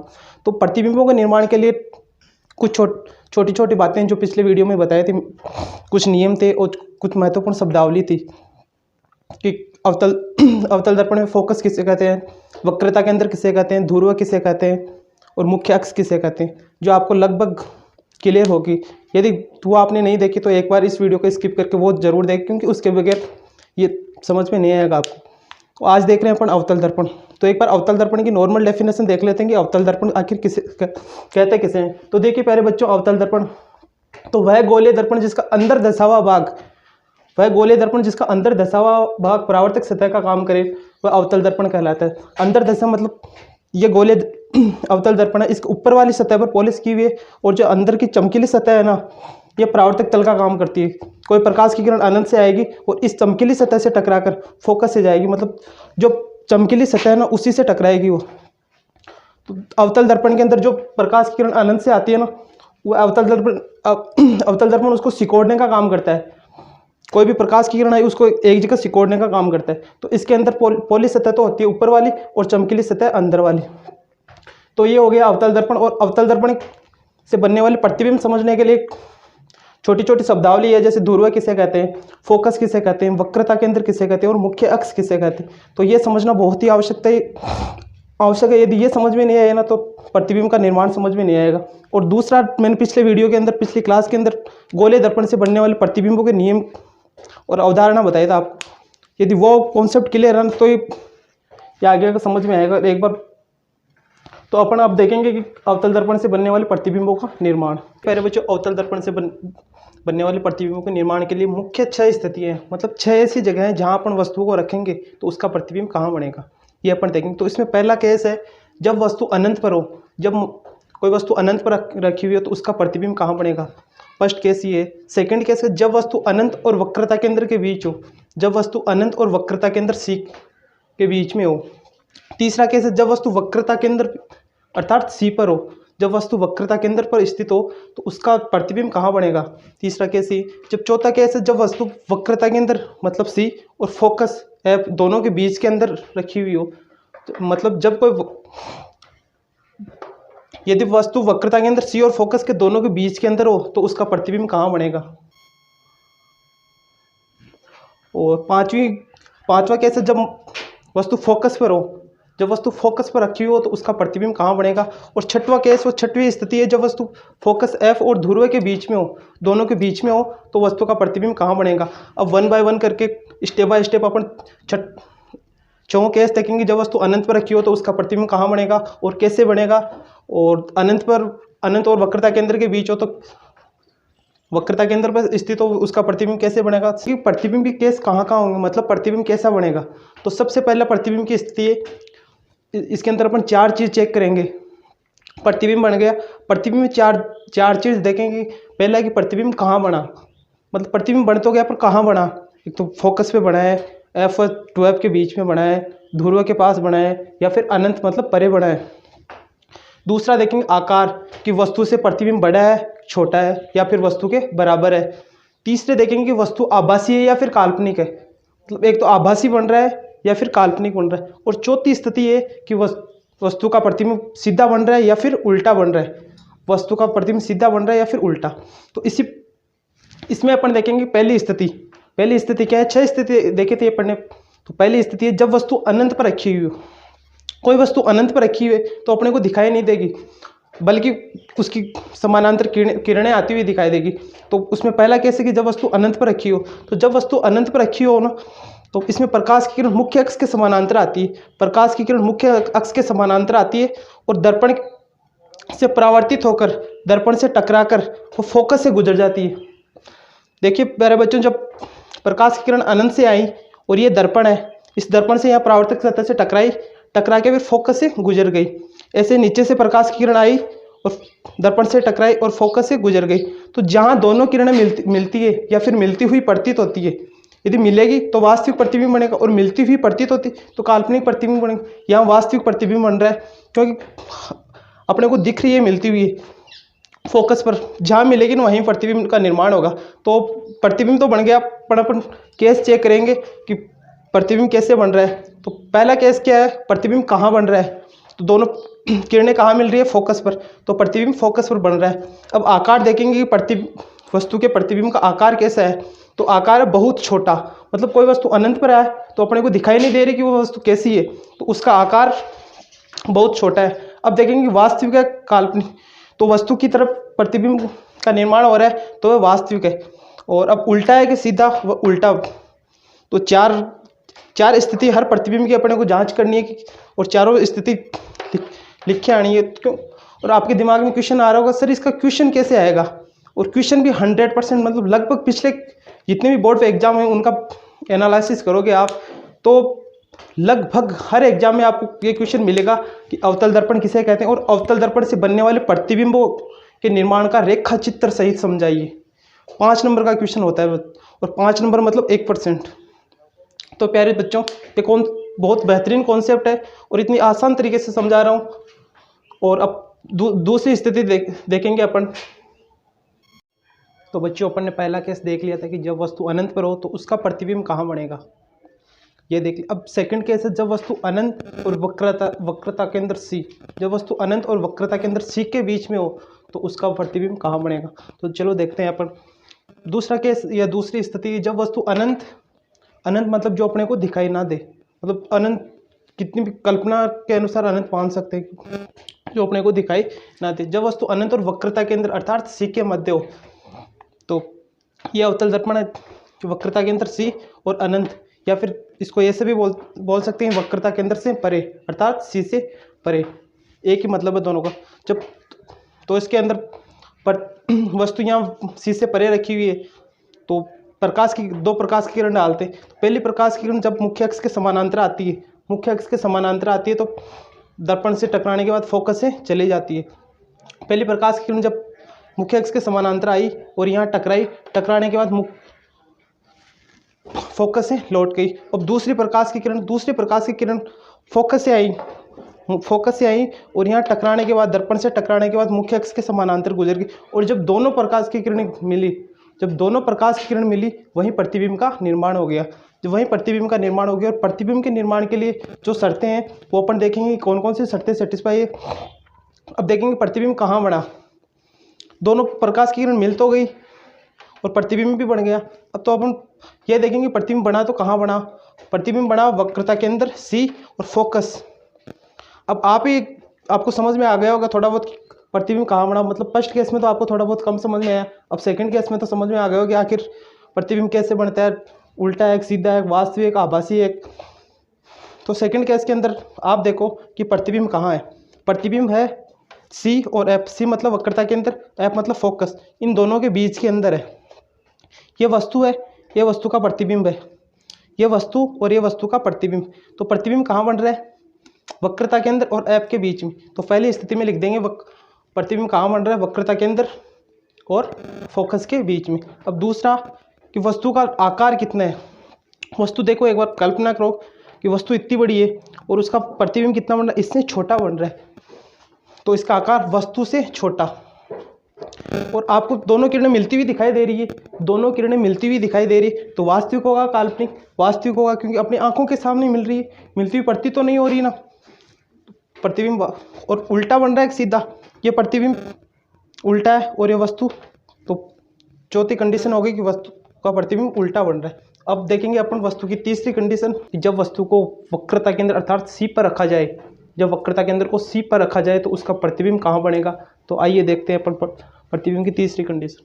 जब वस्तु को वक्रता केंद्र अर्थात सी पर रखी जाए, सी पर रखी जाए तो उसका प्रतिबिंब कहाँ बनेगा, प्रतिबिंब कैसा बनेगा, वास्तविक बनेगा, आभासी बनेगा, और चर्चा करते हैं। तो देखिए प्यारे बच्चों, ये है अवतल दर्पण, इसके अंदर ये फोकस, ये ध्रुव है और ये वक्रता केंद्र सी, वक्रता केंद्र को सी से डिनोट करते हैं। जब अपन वस्तु को यहाँ वक्रता केंद्र पर रखते हैं, ये वस्तु हो गई, ये प्रतिबिंब। जब वक्रता केंद्र को अपन जब वस्तु को अपन वक्रता केंद्र पर रखते हैं तो इससे दो प्रकाश की किरणें गुजारेंगी, और ये प्रकाश की किरण आपको समझ में आ रही है। मैंने प्रतिबिंब से बनने वाले वो नियम बताए थे, गोले दर्पणों से प्रतिबिंब निर्माण के नियम या अवधारणाएं, याद होगा आपको। क्योंकि प्यारे बच्चों, फिजिक्स एक ऐसा विषय है, ये एक प्रैक्टिकल विषय है जिसमें पीछे का हर एक कॉन्सेप्ट आगे के कॉन्सेप्ट से रिलेटिव है। यदि पीछे के पूरे कॉन्सेप्ट आपके क्लियर है तो ये आगे की चीज़ समझ में आएगी, नहीं तो रटने वाली बात हो जाएगी। तो पीछे के पूरे कॉन्सेप्ट क्लियर होने चाहिए आपको, तभी आगे हर एक छोटी से छोटी बात समझ में आएगी। तो इसमें दो प्रकाश की किरण, पहली प्रकाश की किरण मुख्य अक्ष के समानांतर आएगी, मुख्य अक्ष के समानांतर, ये मुख्य अक्ष है, इसके समानांतर आई, आने के बाद यहाँ दर्पण से टकराई और फोकस से गुजर गई। पहली प्रकाश की किरण मुख्य अक्ष के समानांतर आई, यहाँ दर्पण से टकराई और परावर्तित होने के बाद फोकस से गुजर गई। अब दूसरी प्रकाश की किरण इसमें आई, फोकस से आई, मुख्य अक्ष पर स्थित फोकस बिंदु से जब दूसरी प्रकाश की किरण आती है, यहाँ दर्पण से टकराने के बाद मुख्य अक्ष के समानांतर गुजर जाती है। ये मुख्य अक्ष से इसके समानांतर आ गई ना। अब दोनों प्रकाश की किरण जहाँ मिलेगी वहीं प्रतिबिंब का निर्माण होगा, दोनों प्रकाश की किरण जहाँ मिलेगी ना वहीं प्रतिबिंब का निर्माण होगा। तो दोनों प्रकाश की किरण यहाँ मिल रही तो यहाँ प्रतिबिंब का निर्माण होगा। तो अपन अपने को वस्तु भी दिख रही है, प्रतिबिंब भी दिख रहा है, तो अपन डिसाइड करेंगे प्रतिबिंब कैसा बन रहा है और उसकी स्थिति क्या है। तो प्रतिबिंब कहाँ बन रहा है, ये वक्रता केंद्र है, तो वक्रता केंद्र के ऊपर ही प्रतिबिंब का निर्माण हो रहा है, तो अपन लिखेंगे प्रतिबिंब वक्रता केंद्र पर बन रहा है। दूसरी कि प्रतिबिंब वस्तु के बराबर है या बड़ा है या छोटा, तो यह वस्तु है या प्रतिबिंब है। ये कंडीशन, चौथी शर्त, ये चौथी स्थिति है, जब वस्तु को वक्रता केंद्र और एफ मतलब सी और एफ दोनों के बीच में रखा जाए तो उसका प्रतिबिंब कहाँ बनेगा। तो आइए देखते हैं उसको। जब वस्तु को वक्रता केंद्र अर्थात सी और फोकस एफ के बीच में रखा जाए तो उसका प्रतिबिंब कैसे बनेगा, आइए देखते हैं।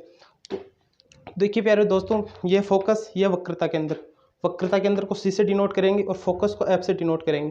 तो वस्तु को दोनों के बीच में रखेंगे अपन, तो प्रकाश की किरण गुजारेंगे। जब प्रकाश की किरण मुख्य अक्ष के समानांतर आएगी, प्रकाश की किरण मुख्य अक्ष के समानांतर आएगी और दर्पण से टकराने के बाद फोकस से गुजर जाएगी। जब प्रकाश की किरण मुख्य अक्ष के समानांतर आई और इस दर्पण से टकराई, परावर्तित होकर मुख्य फोकस से वापस गुजर गई। अब दूसरी किरण गुजारेंगे।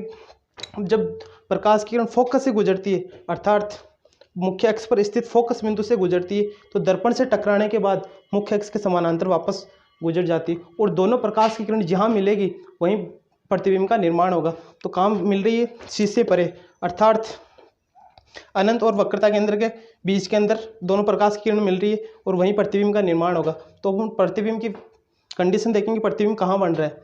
तो प्रतिबिंब कहाँ बन रहा है, वक्रता केंद्र अर्थात सी और अनंत, अनंत मतलब अपने ज्ञात से परे अर्थात सी से परे। पहली अब वस्तु से प्रतिबिंब का निर्माण वस्तु से बड़ा हो रहा है कि वस्तु से छोटा हो, आप ही देख सकते हो। प्रतिबिंब इतना है और वस्तु का आकार, तो वस्तु के आकार से प्रतिबिंब का निर्माण बड़ा हो रहा है तो उसका आकार है वस्तु से बड़ा।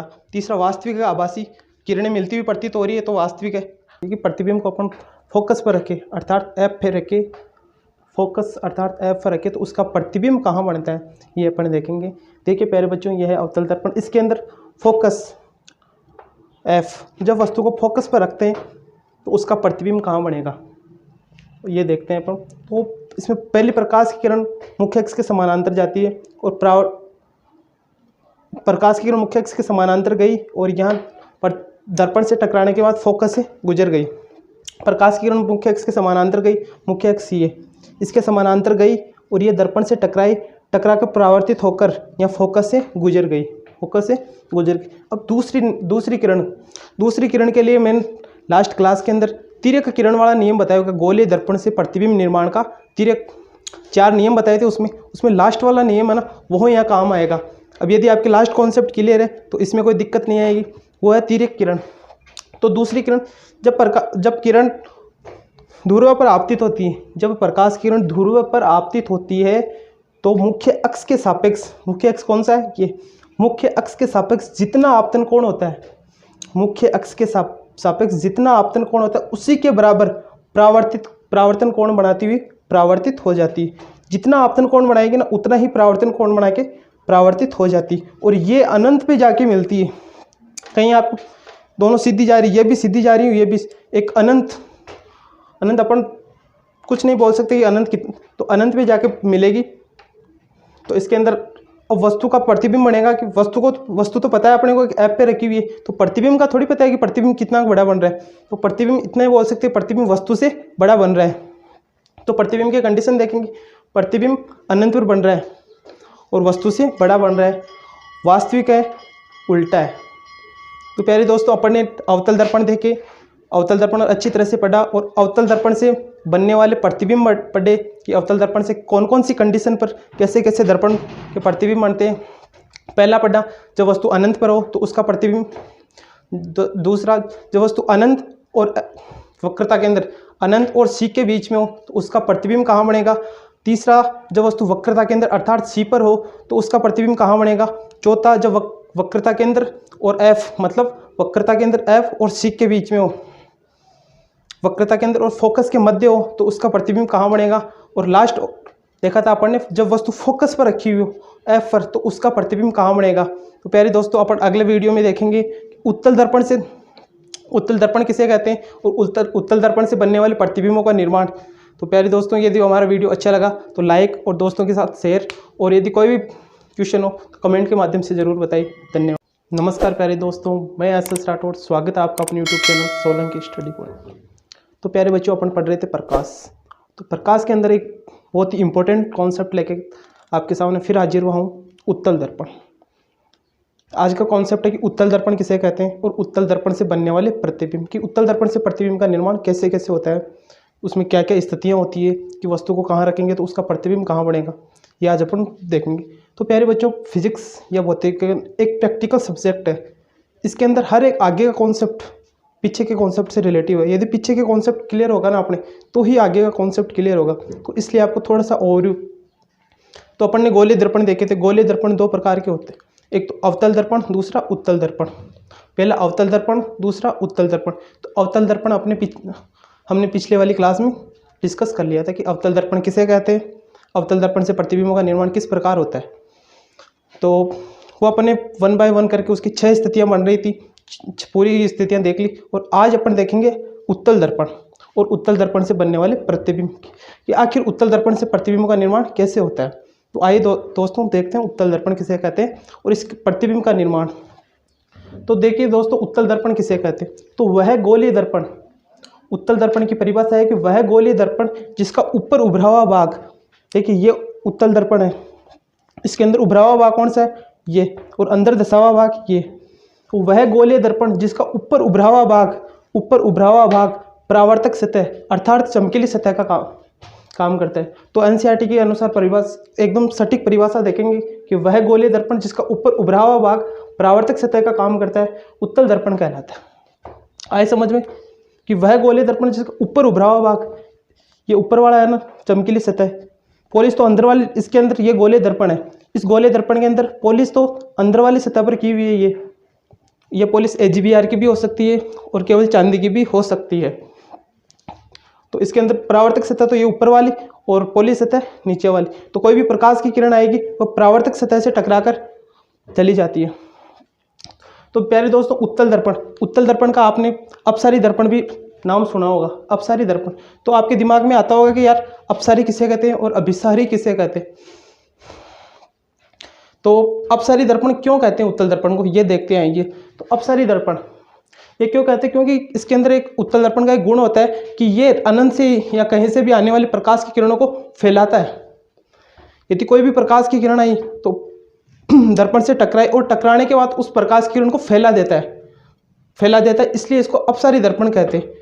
और अभिसारी दर्पण किसे कहते हैं? अभिसारी दर्पण कहते हैं अवतल दर्पण को। अवतल दर्पण को कहते हैं अभिसारी और उत्तल दर्पण को कहते हैं अपसारी। क्योंकि अवतल दर्पण कोई भी प्रकाश किरण अनंत से आई उसको एक जगह करने का काम करता है और उत्तल दर्पण उसको फैलाने का काम करता है, इसलिए उसको अपसारी। तो अपन ये है अवतल दर्पण, यह है पूरा उत्तल दर्पण। उत्तल दर्पण के अंदर देखिए पहले दोस्तों स्थितियां बता देता हूं कि किस पॉइंट को क्या क्या नाम डिनोट करता है। तो इसके अंदर यह है ध्रुव को अपन ओ से डिनोट करते हैं। यह है फोकस को एफ से, और यह है वक्रता के अंदर सी, और वक्रता के अंदर के इस तरफ जितनी भी जो भी वस्तु है ना वो उसको अनंत मानेंगे। इसके अंदर क्योंकि जब प्रकाश की किरण को फैलाता है तो अपने को दिखेगी तो प्रतिबिंब कहाँ बनेगा? अपने को ये दिखेगा ही नहीं ना, तो इसमें आभास होता है। तो आभास के लिए प्रतिबिंब उसके अंदर की तरफ भी बनता है। तो इसके अंदर भी फोकस और वक्रता के अंदर जैसे इस साइड होता है ना वैसे उसी साइड होता है। तो उत्तल दर्पण में प्रतिबिंब निर्माण की 2 स्थितियाँ हैं, जैसे अवतल दर्पण में 6 स्थितियाँ थी ना, तो वो इसके दोनों स्थितियों को अपन 1 बाय 1 करके देखेंगे। तो आइए देखते हैं पहली स्थिति। तो अब देखेंगे अपन अब उत्तल दर्पण से बनने वाले प्रतिबिंब, मतलब उत्तल दर्पण से प्रतिबिंब का निर्माण किस प्रकार होता है। तो इसमें उत्तल दर्पण से प्रतिबिंब निर्माण में 2 स्थितियाँ हैं। जिस प्रकार अवतल के अंदर 6 स्थिति थी, उसी प्रकार 6 स्थिति मतलब 6 ऐसे पॉइंट, 6 ऐसी जगह जहाँ पर अपन वो वस्तु को रखेंगे तो उसका प्रतिबिंब बनेगा। उसी प्रकार इसके अंदर 2 स्थितियाँ हैं, केवल 2 ही स्थितियाँ ऐसी है जहाँ अपन वस्तु को रखेंगे और उसका प्रतिबिंब अपने को दिखाई देगा। तो आइए देखते हैं पहली।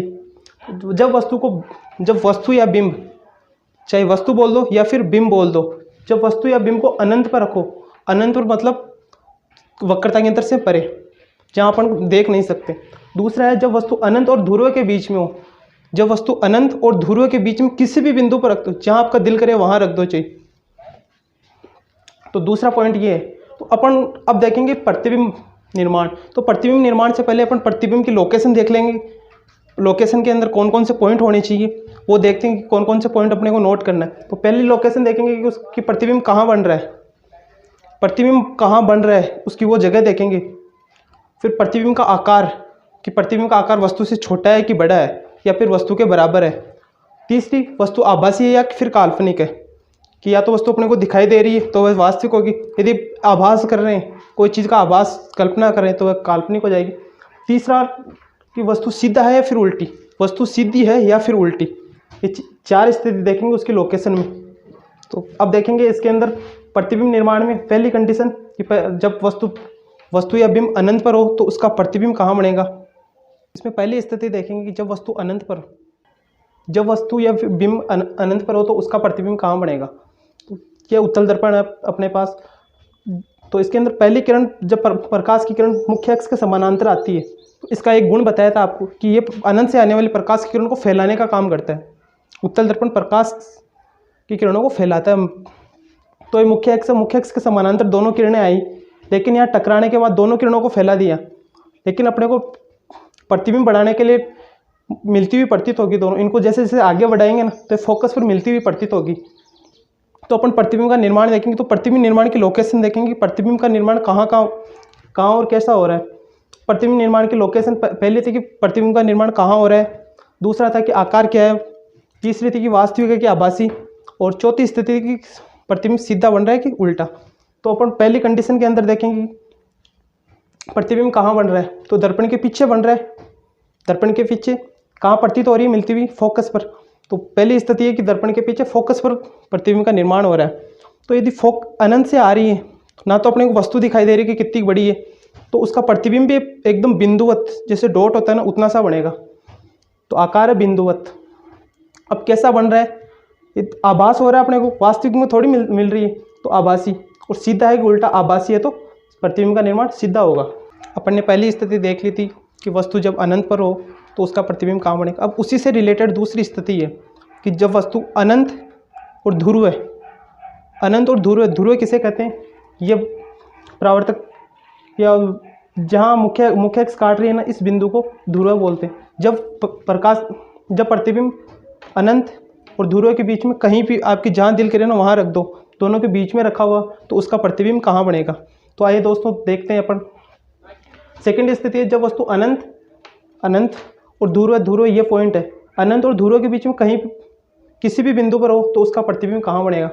तो इसके अंदर पहली किरण मुख्य अक्ष के समानांतर अनंत से आई और यहाँ टकराने के बाद फैल गई।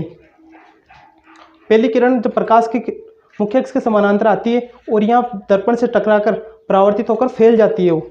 और दूसरी किरण तिर्यक किरण, मैंने आपको गोले दर्पण से प्रतिबिंब निर्माण के नियम बताए थे 4, आपको पिछली क्लास में याद हो। तो उसके अंदर लास्ट चौथा नियम यही था कि जब तिर्यक किरण वाला, कि जब प्रकाश की किरण ध्रुव पर आपतित होती, जब प्रकाश की किरण ध्रुव पर आपतित होती है तो मुख्य अक्ष कौन सा है, ये मुख्य अक्ष के सापेक्ष जितना आपतन कोण बनाती है उसी के बराबर परावर्तन कोण बनाती हुई परावर्तित हो जाती है। क्या था, जब प्रकाश की किरण मुख्य अक्ष के सापेक्ष, जब प्रकाश की किरण मुख्य अक्ष के सापेक्ष जितना आपतन कोण बनाती है ना उसी के बराबर परावर्तन कोण बनाती हुई परावर्तित हो जाती है। लेकिन दोनों फैल गई तो अपने को इनको जैसे जैसे आगे बढ़ाएंगे ना, और ये दोनों किरणें जहाँ मिलेगी वहीं प्रतिबिंब का निर्माण होगा, दोनों किरण जहाँ मिलेगी ना वहीं प्रतिबिंब का निर्माण होगा। तो देखिए दोनों को आगे बढ़ाते हैं। पहली किरण को अपन आगे बढ़ाया और सेकंड किरण को अपन ने आगे बढ़ाया, तो इस बिंदु पर दोनों किरणें मिली और यहीं पर प्रतिबिंब का निर्माण हो गया। तो अपन प्रतिबिंब निर्माण की लोकेशन देखेंगे कि प्रतिबिंब का निर्माण आखिर कहाँ हुआ। तो पहली स्थिति तो चेक करेंगे कहाँ हो रहा है प्रतिबिंब का निर्माण। दूसरा देखेंगे कि आकार कैसा है, कि वस्तु से छोटा है कि बड़ा। तीसरा देखेंगे काल्पनिक है कि आभासी, या फिर सीधा है फिर उल्टा। तो आइए चेक करते हैं इसको। पहला है कि कहाँ बन रहा है, तो दर्पण के पीछे बन रहा है, दिख रहा है आपको, दर्पण के पीछे बन रहा है। दर्पण के पीछे पर कहाँ बन रहा है, ये ध्रुव है, ये ध्रुव और ये फोकस, ध्रुव और फोकस दोनों के बीच में बन रहा है। तो पहली स्थिति लिखेंगे अपन की प्रतिबिंब दर्पण के पीछे ध्रुव और फोकस के मध्य बन रहा है। ध्रुव मतलब ये पॉइंट और फोकस मतलब एफ, दोनों के बीच में। अब दूसरा देखेंगे कि उसका आकार कैसा है, कि वस्तु से छोटा है कि बड़ा। तो उसका आकार है वस्तु से छोटा, वस्तु बड़ी है, ये वस्तु है, ये उसका प्रतिबिंब है, ये वस्तु है, ये प्रतिबिंब। तो वस्तु तो बड़ी है और उसका प्रतिबिंब छोटा बन रहा है, तो आकार के अंदर लिखेंगे वस्तु से छोटा।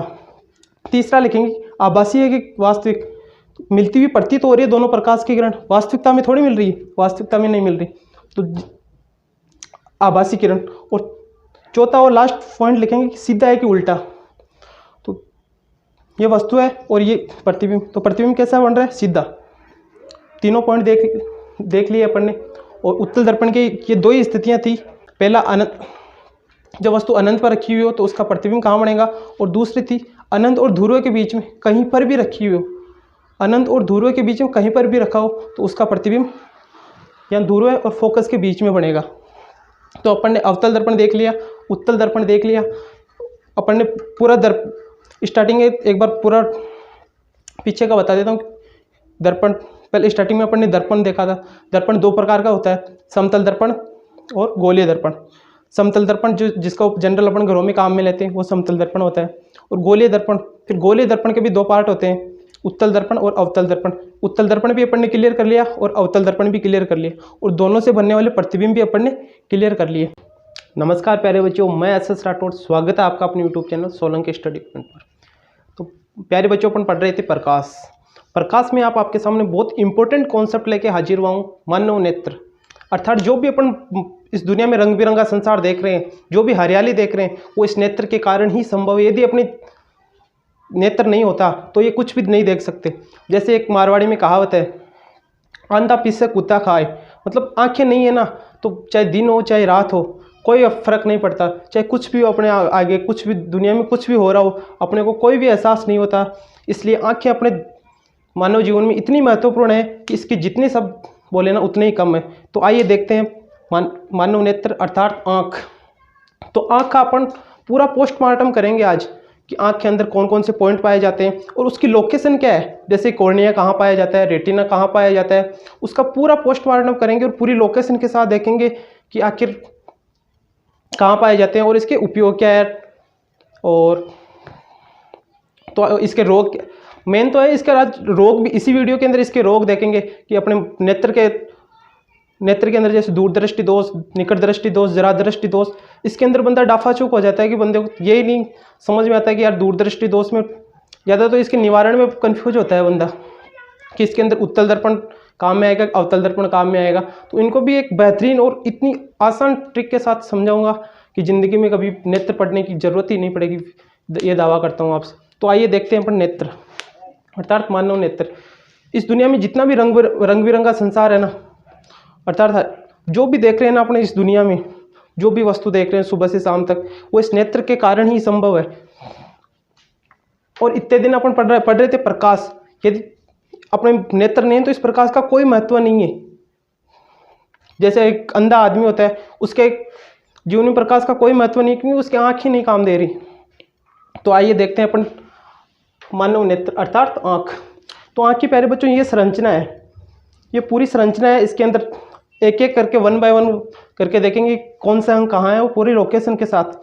तो देखते हैं आँख का व्यास होता है 2.5 सेंटीमीटर।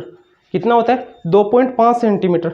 और आँख की निकट दृष्टि होती है, मतलब निकटतम बिंदु 25 सेंटीमीटर तक देख सकते हैं, और अनंत और दूर तक अपन अनंत तक देख सकते हैं। हर व्यक्ति की अलग अलग कैपेसिटी होती है इसके।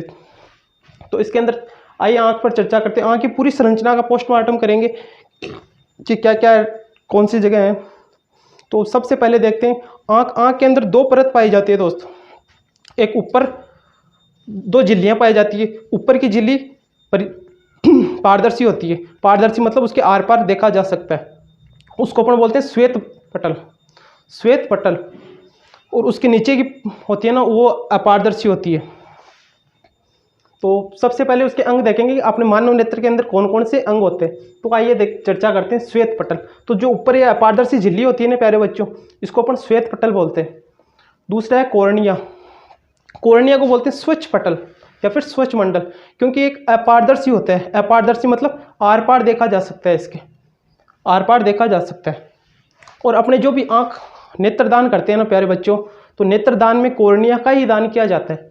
नेत्रदान में कॉर्निया का ही दान किया जाता है। अब कॉर्निया की लोकेशन देखते हैं कि कॉर्निया कहाँ है। तो ये जो श्वेत पटल आ रहा है ना, तो श्वेत पटल के मध्य भाग में उभरा हुआ भाग होता है। श्वेत मतलब ऊपर वाली झिल्ली है ना, उसके अंदर मध्य भाग में थोड़ा उभरा हुआ भाग होता है, उसको अपन कॉर्निया बोलते हैं। कॉर्निया या स्वच्छ पटल, स्वच्छ मंडल। यह पारदर्शी होता है, मतलब प्रकाश की किरणें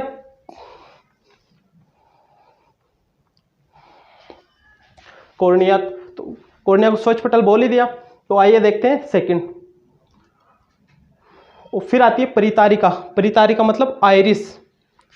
पर जो भी अपने आँख का रंग होता है ना प्यारे बच्चों, आँख का रंग मतलब किसी की आँख भूरी होती है, किसी की काली होती है, तो वो आइरिस के कारण ही संभव है। आइरिस मतलब हिंदी में इसको परितारिका बोलते हैं, लेकिन अधिकांश लोग आइरिस के नाम से इसका यूज़ करते हैं।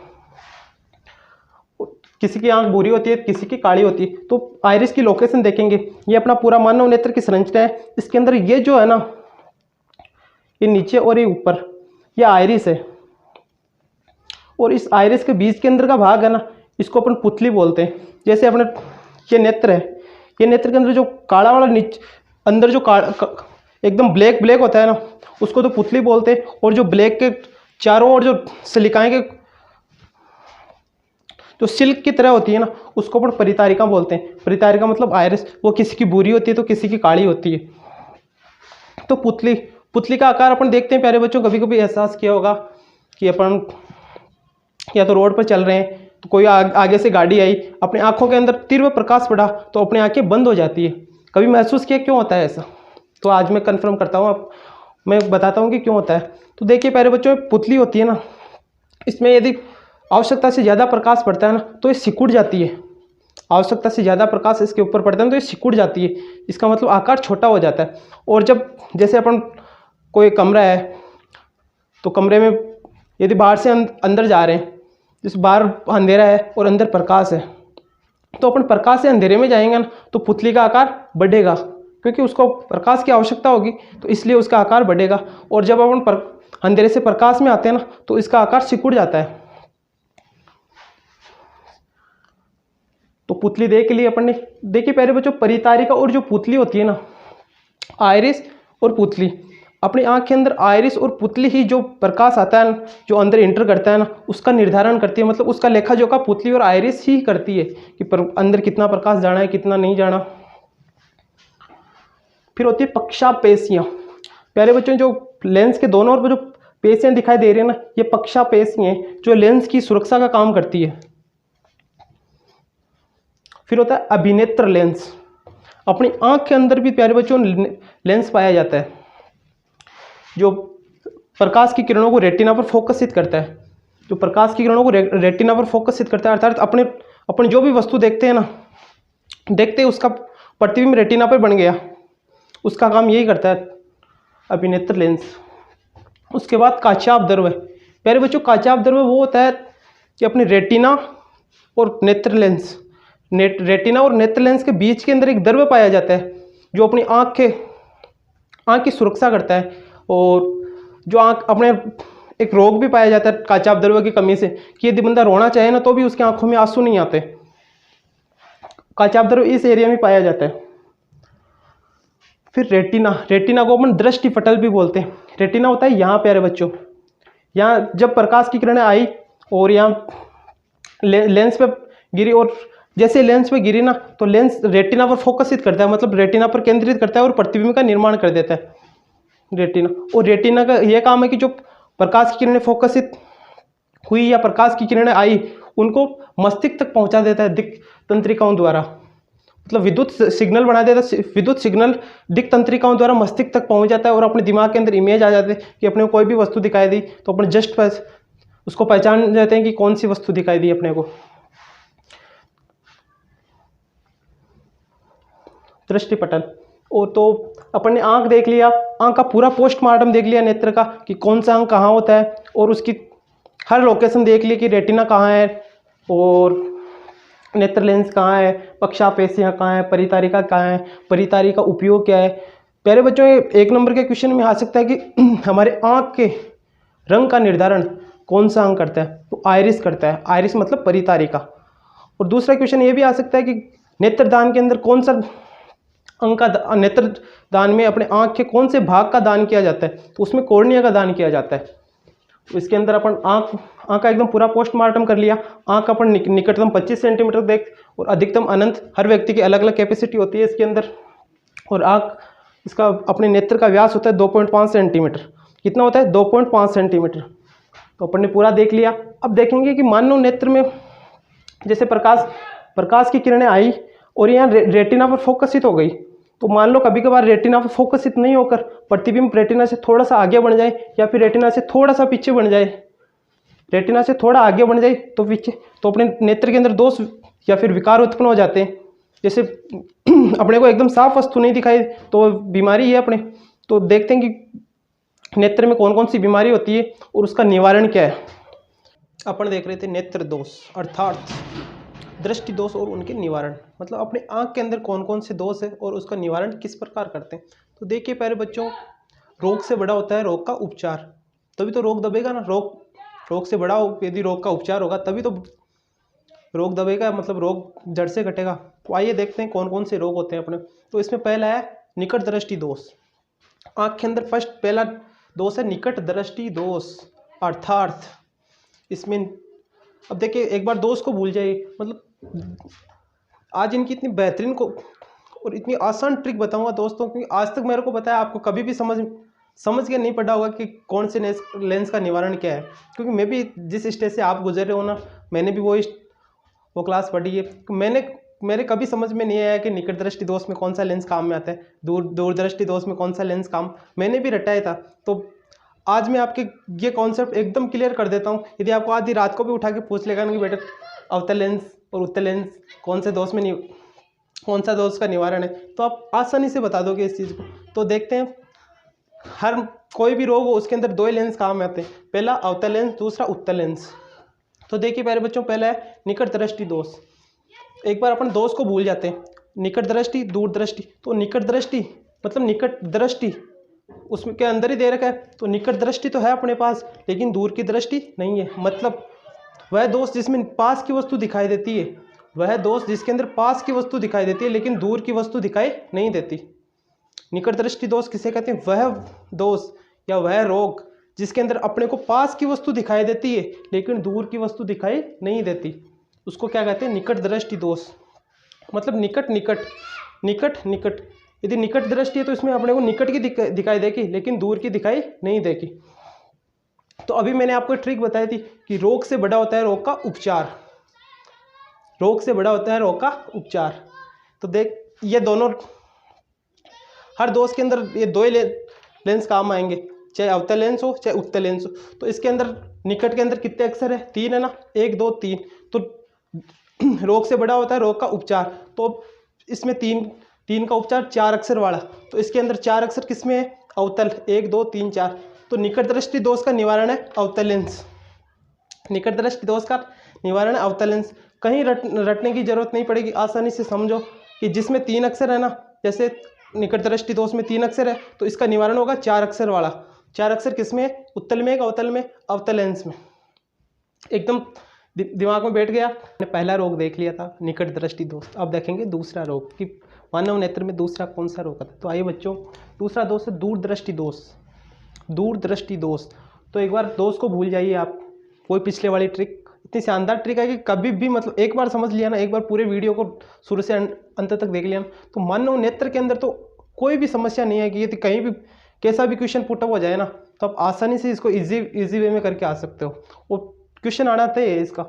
तो दूरदृष्टि दोष, तो एक बार दोष को भूल जाए। निकट दृष्टि, दूरदृष्टि, निकट मतलब पास की, दूर मतलब दूर की। तो इसमें क्या है? दूर दूर, तो जो वस्तु दूर दूर जो दी हुई है ना वो तो अपने को दिखाई देगी। इसके अंदर कौन सी है? दूर है तो दूर, तो इसके अंदर अपने को दूर की वस्तु दिखाई देगी, निकट की वस्तु निकाय। तो वह दोष जिसमें पास की वस्तु अपने को दिखाई नहीं देती, दूर की वस्तु दिखाई देती है, या फिर वह दोष जिसमें दूर की वस्तु दिखाई देती है लेकिन पास की वस्तु दिखाई नहीं देती। तो इसकी परिभाषा समझ में आ गई। एक बार और बता दें कि वह दोष जिसमें अपने को दूर की वस्तु दिखाई देती है, वह दोष जिसमें अपने को दूर की वस्तु दिखाई देती है लेकिन पास की वस्तु दिखाई नहीं देती, उसको अपन दूरदृष्टि दोष बोलते हैं। तो अभी मैंने आपको वो कॉन्सेप्ट बताया था कि रोग से बड़ा होता है रोग का उपचार, रोग से बड़ा होता है रोग का उपचार। तो देखिए प्यारे बच्चों, इसके अंदर हर रोग के अंदर 2 ही लेंस काम आते हैं, चाहे या तो अवतल लेंस आओ चाहे उत्तल लेंस आओ। तो जो जितने रोग या तो दूरदृष्टि या फिर निकट दृष्टि, निकट दृष्टि के अंदर 3 अक्षर होते हैं तो उसका निवारण 4 अक्षर वाला लेंस, और इसके अंदर 2 अक्षर है तो इसका निवारण 3 अक्षर वाला। तो इसके अंदर दूर 2 है तो इसके अंदर 3, उत्तल के अंदर 3 अक्षर है तो इसका निवारण उत्तल लेंस। तीसरा रोग है जरादृष्टि दोष। तीसरा दोष है जरादृष्टि दोष। जरा का मतलब होता है, जरा का हिंदी में अर्थ होता है बुढ़ापा, बूढ़ा। मतलब बुढ़ापे में बंदे को ना तो पास की वस्तु दिखाई देती और ना ही दूर की वस्तु दिखाई देती, उसको ना तो निकट और ना ही दूर। तो इसके अंदर बंदे को देखो ना तो पास की वस्तु दिखाई देगी ना ही दूर की वस्तु। भाई अपने निकट दृष्टि दोष में देखा था कि अपने को निकट की वस्तु दिखाई दे रही थी, दूर दृष्टि दोष में देखा कि दूर की वस्तु दिखाई दे रही थी। इसके अंदर अपने को दोनों ही वस्तु दिखाई नहीं दे रही, ना तो पास की दिखाई दे रही ना दूर की दिखाई दे रही। ऐसा मतलब अपनी एज के अकॉर्डिंग जैसे जैसे हमारी अवस्था बढ़ती है ना, तो अपने नेत्र लेंस और जितनी मांसपेशियाँ होती हैं उसमें लचीलापन आ जाता है। लचीलापन के कारण ये बीमारी हो जाती है। लचीलेपन के कारण ना तो अपने को पास की दिखाई देती ना ही दूर की। तो इसका निवारण है द्विफोक्सी लेंस। भाई अपने को दूर की ना तो दूर की दिखाई दे रही ना ही पास की दिखाई दे रही, ना दूर की दिखाई दे रही ना पास की दिखाई दे रही, तो इसके अंदर द्विफोक्सी लेंस काम आएगा। द्विफोक्सी लेंस मतलब जिसके अंदर 2 लेंस लगा हुआ हो। बूढ़े व्यक्तियों को देखा होगा कि चश्मे के अंदर नीचे और अलग अलग परत होती है। अपन देखते हैं ना, तो जैसे कोई बढ़िया वगैरह होगा आपके गाँव में तो उसका चश्मा देखना, वो या नाक पे रखता है या तिरछी नज़र से देखता है हमेशा उस चश्मे, तो उसके नीचे वाला अलग लेंस होता है और ऊपर अलग लेंस लगा होता है। तो देखिए ये मान लो चश्मे का एक लेंस है, तो इसके नीचे जो होता है ना उसमें उत्तल लेंस होता है और जो ऊपर वाला भाग है उसमें अवतल लेंस होता है। लेंस हर रोग में 2 ही काम में लेने का अपने को, अवतल लेंस और उत्तल लेंस। नीचे हमेशा हल्की चीज़ रखनी है, याद रखना, नीचे हमेशा हल्की और ऊपर बारीक। तो नीचे तीनों में से दोनों में से हल्की कौन से? उत्तल, ऊपर अवतल। तो ये हो गया जरादृष्टि दोष। जरादृष्टि दोष एक बुढ़ापे के कारण आता है और निकट दृष्टि दूरदृष्टि किसी भी अवस्था में हो सकता है बच्चों। चौथा रोग है वर्णांधता। वर्णांधता प्यारे बच्चों, वर्णांधता के अंदर प्राथमिक रंग होता है ना जो हरा लाल नीला, व्यक्ति उसके अंदर डिफाइन नहीं कर पाता है कि कौन सा हरा है कौन सा लाल है। वो हरा तो लाल बता देता है, लाल हरा बता देता है। इसलिए जितने भी डिफेंस लाइन के होते हैं जैसे navy, air force, CDS, NDA, army, इसमें बंदा जो वर्णांधता का शिकार होता है ना व्यक्ति, वो इसके अंदर कभी नहीं जा पाता। और अपने जो आरआरबी होती है रेलवे के अंदर भी वर्णांधता वाले बंदे को कभी नहीं लिया जाता। इसके अंदर हरा और लाल बंदे दोनों कलर में डिफाइन नहीं कर पाता कि कौन सा हरा है और कौन सा लाल है। तो ये एक अनुवांशिक ही रोग है जो हमें माँ बाप से विरासत में मिलता है। यदि अपने पापा के वर्णांधता है ना तो बेटे के भी होगा। इसका वाहक होता है स्त्री। तो इसका कोई निवारण नहीं होता। यदि पापा के तो बेटा के होगा 100%, इसका कोई निवारण नहीं होगा। तो देखिए प्यारे बच्चों, आज आपने अपने एक बेहतरीन तरीके से और इजी वे में पूरा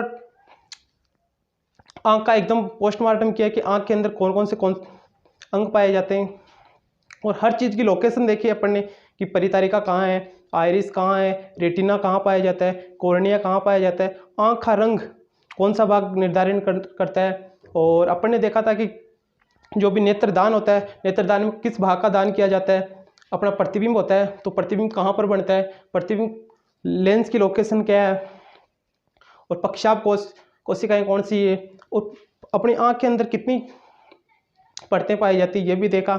और अपन ने देखा कि आँख की निकटतम क्षमता कितनी और दूर मतलब कहाँ तक देख सकती है ये भी देखा। और अपने आँख का व्यास देखा कि आँख का व्यास होता है 2.5। फिर अपन ने दोष देखे, दोष की इतनी बेहतरीन तरीका बताया कि आज तक आपने यूट्यूब की दुनिया में ऐसा तरीका मुश्किल नहीं देखने को मिला होगा। और ये एक ऐसा कॉन्सेप्ट है, इतना आसान तरीका है, यदि आपने अच्छी तरीके से पूरा वीडियो देख लिया तो ज़िंदगी में दावा करता हूँ कभी नहीं भूलोगे इसको कि निकट दृष्टि दोष का निवारण क्या है, दूर दृष्टि दोष का निवारण क्या है, जरा दृष्टि दोष का निवारण क्या है। हमेशा दिल में बैठ जाएगी ये चीज़ और कभी भी। और इस नेत्र एक ऐसा कॉन्सेप्ट है, हर एग्जाम में मतलब कक्षा 10 का कोई सा भी एग्जाम उठा के देख लो, हमेशा आपको कोई ना कोई छोटे से या तो छोटा क्वेश्चन मिल जाएगा, नहीं फिर बड़ा क्वेश्चन मिल जाएगा। हमेशा इसका क्वेश्चन आता है, एक सदाबहार टॉपिक है। तो धन्यवाद प्यारे दोस्तों। यदि हमारा वीडियो अच्छा लगा तो लाइक कीजिए, दोस्तों के साथ शेयर कीजिए, और यदि कोई क्वेश्चन हो तो कमेंट के माध्यम से ज़रूर अवगत कराइए। धन्यवाद।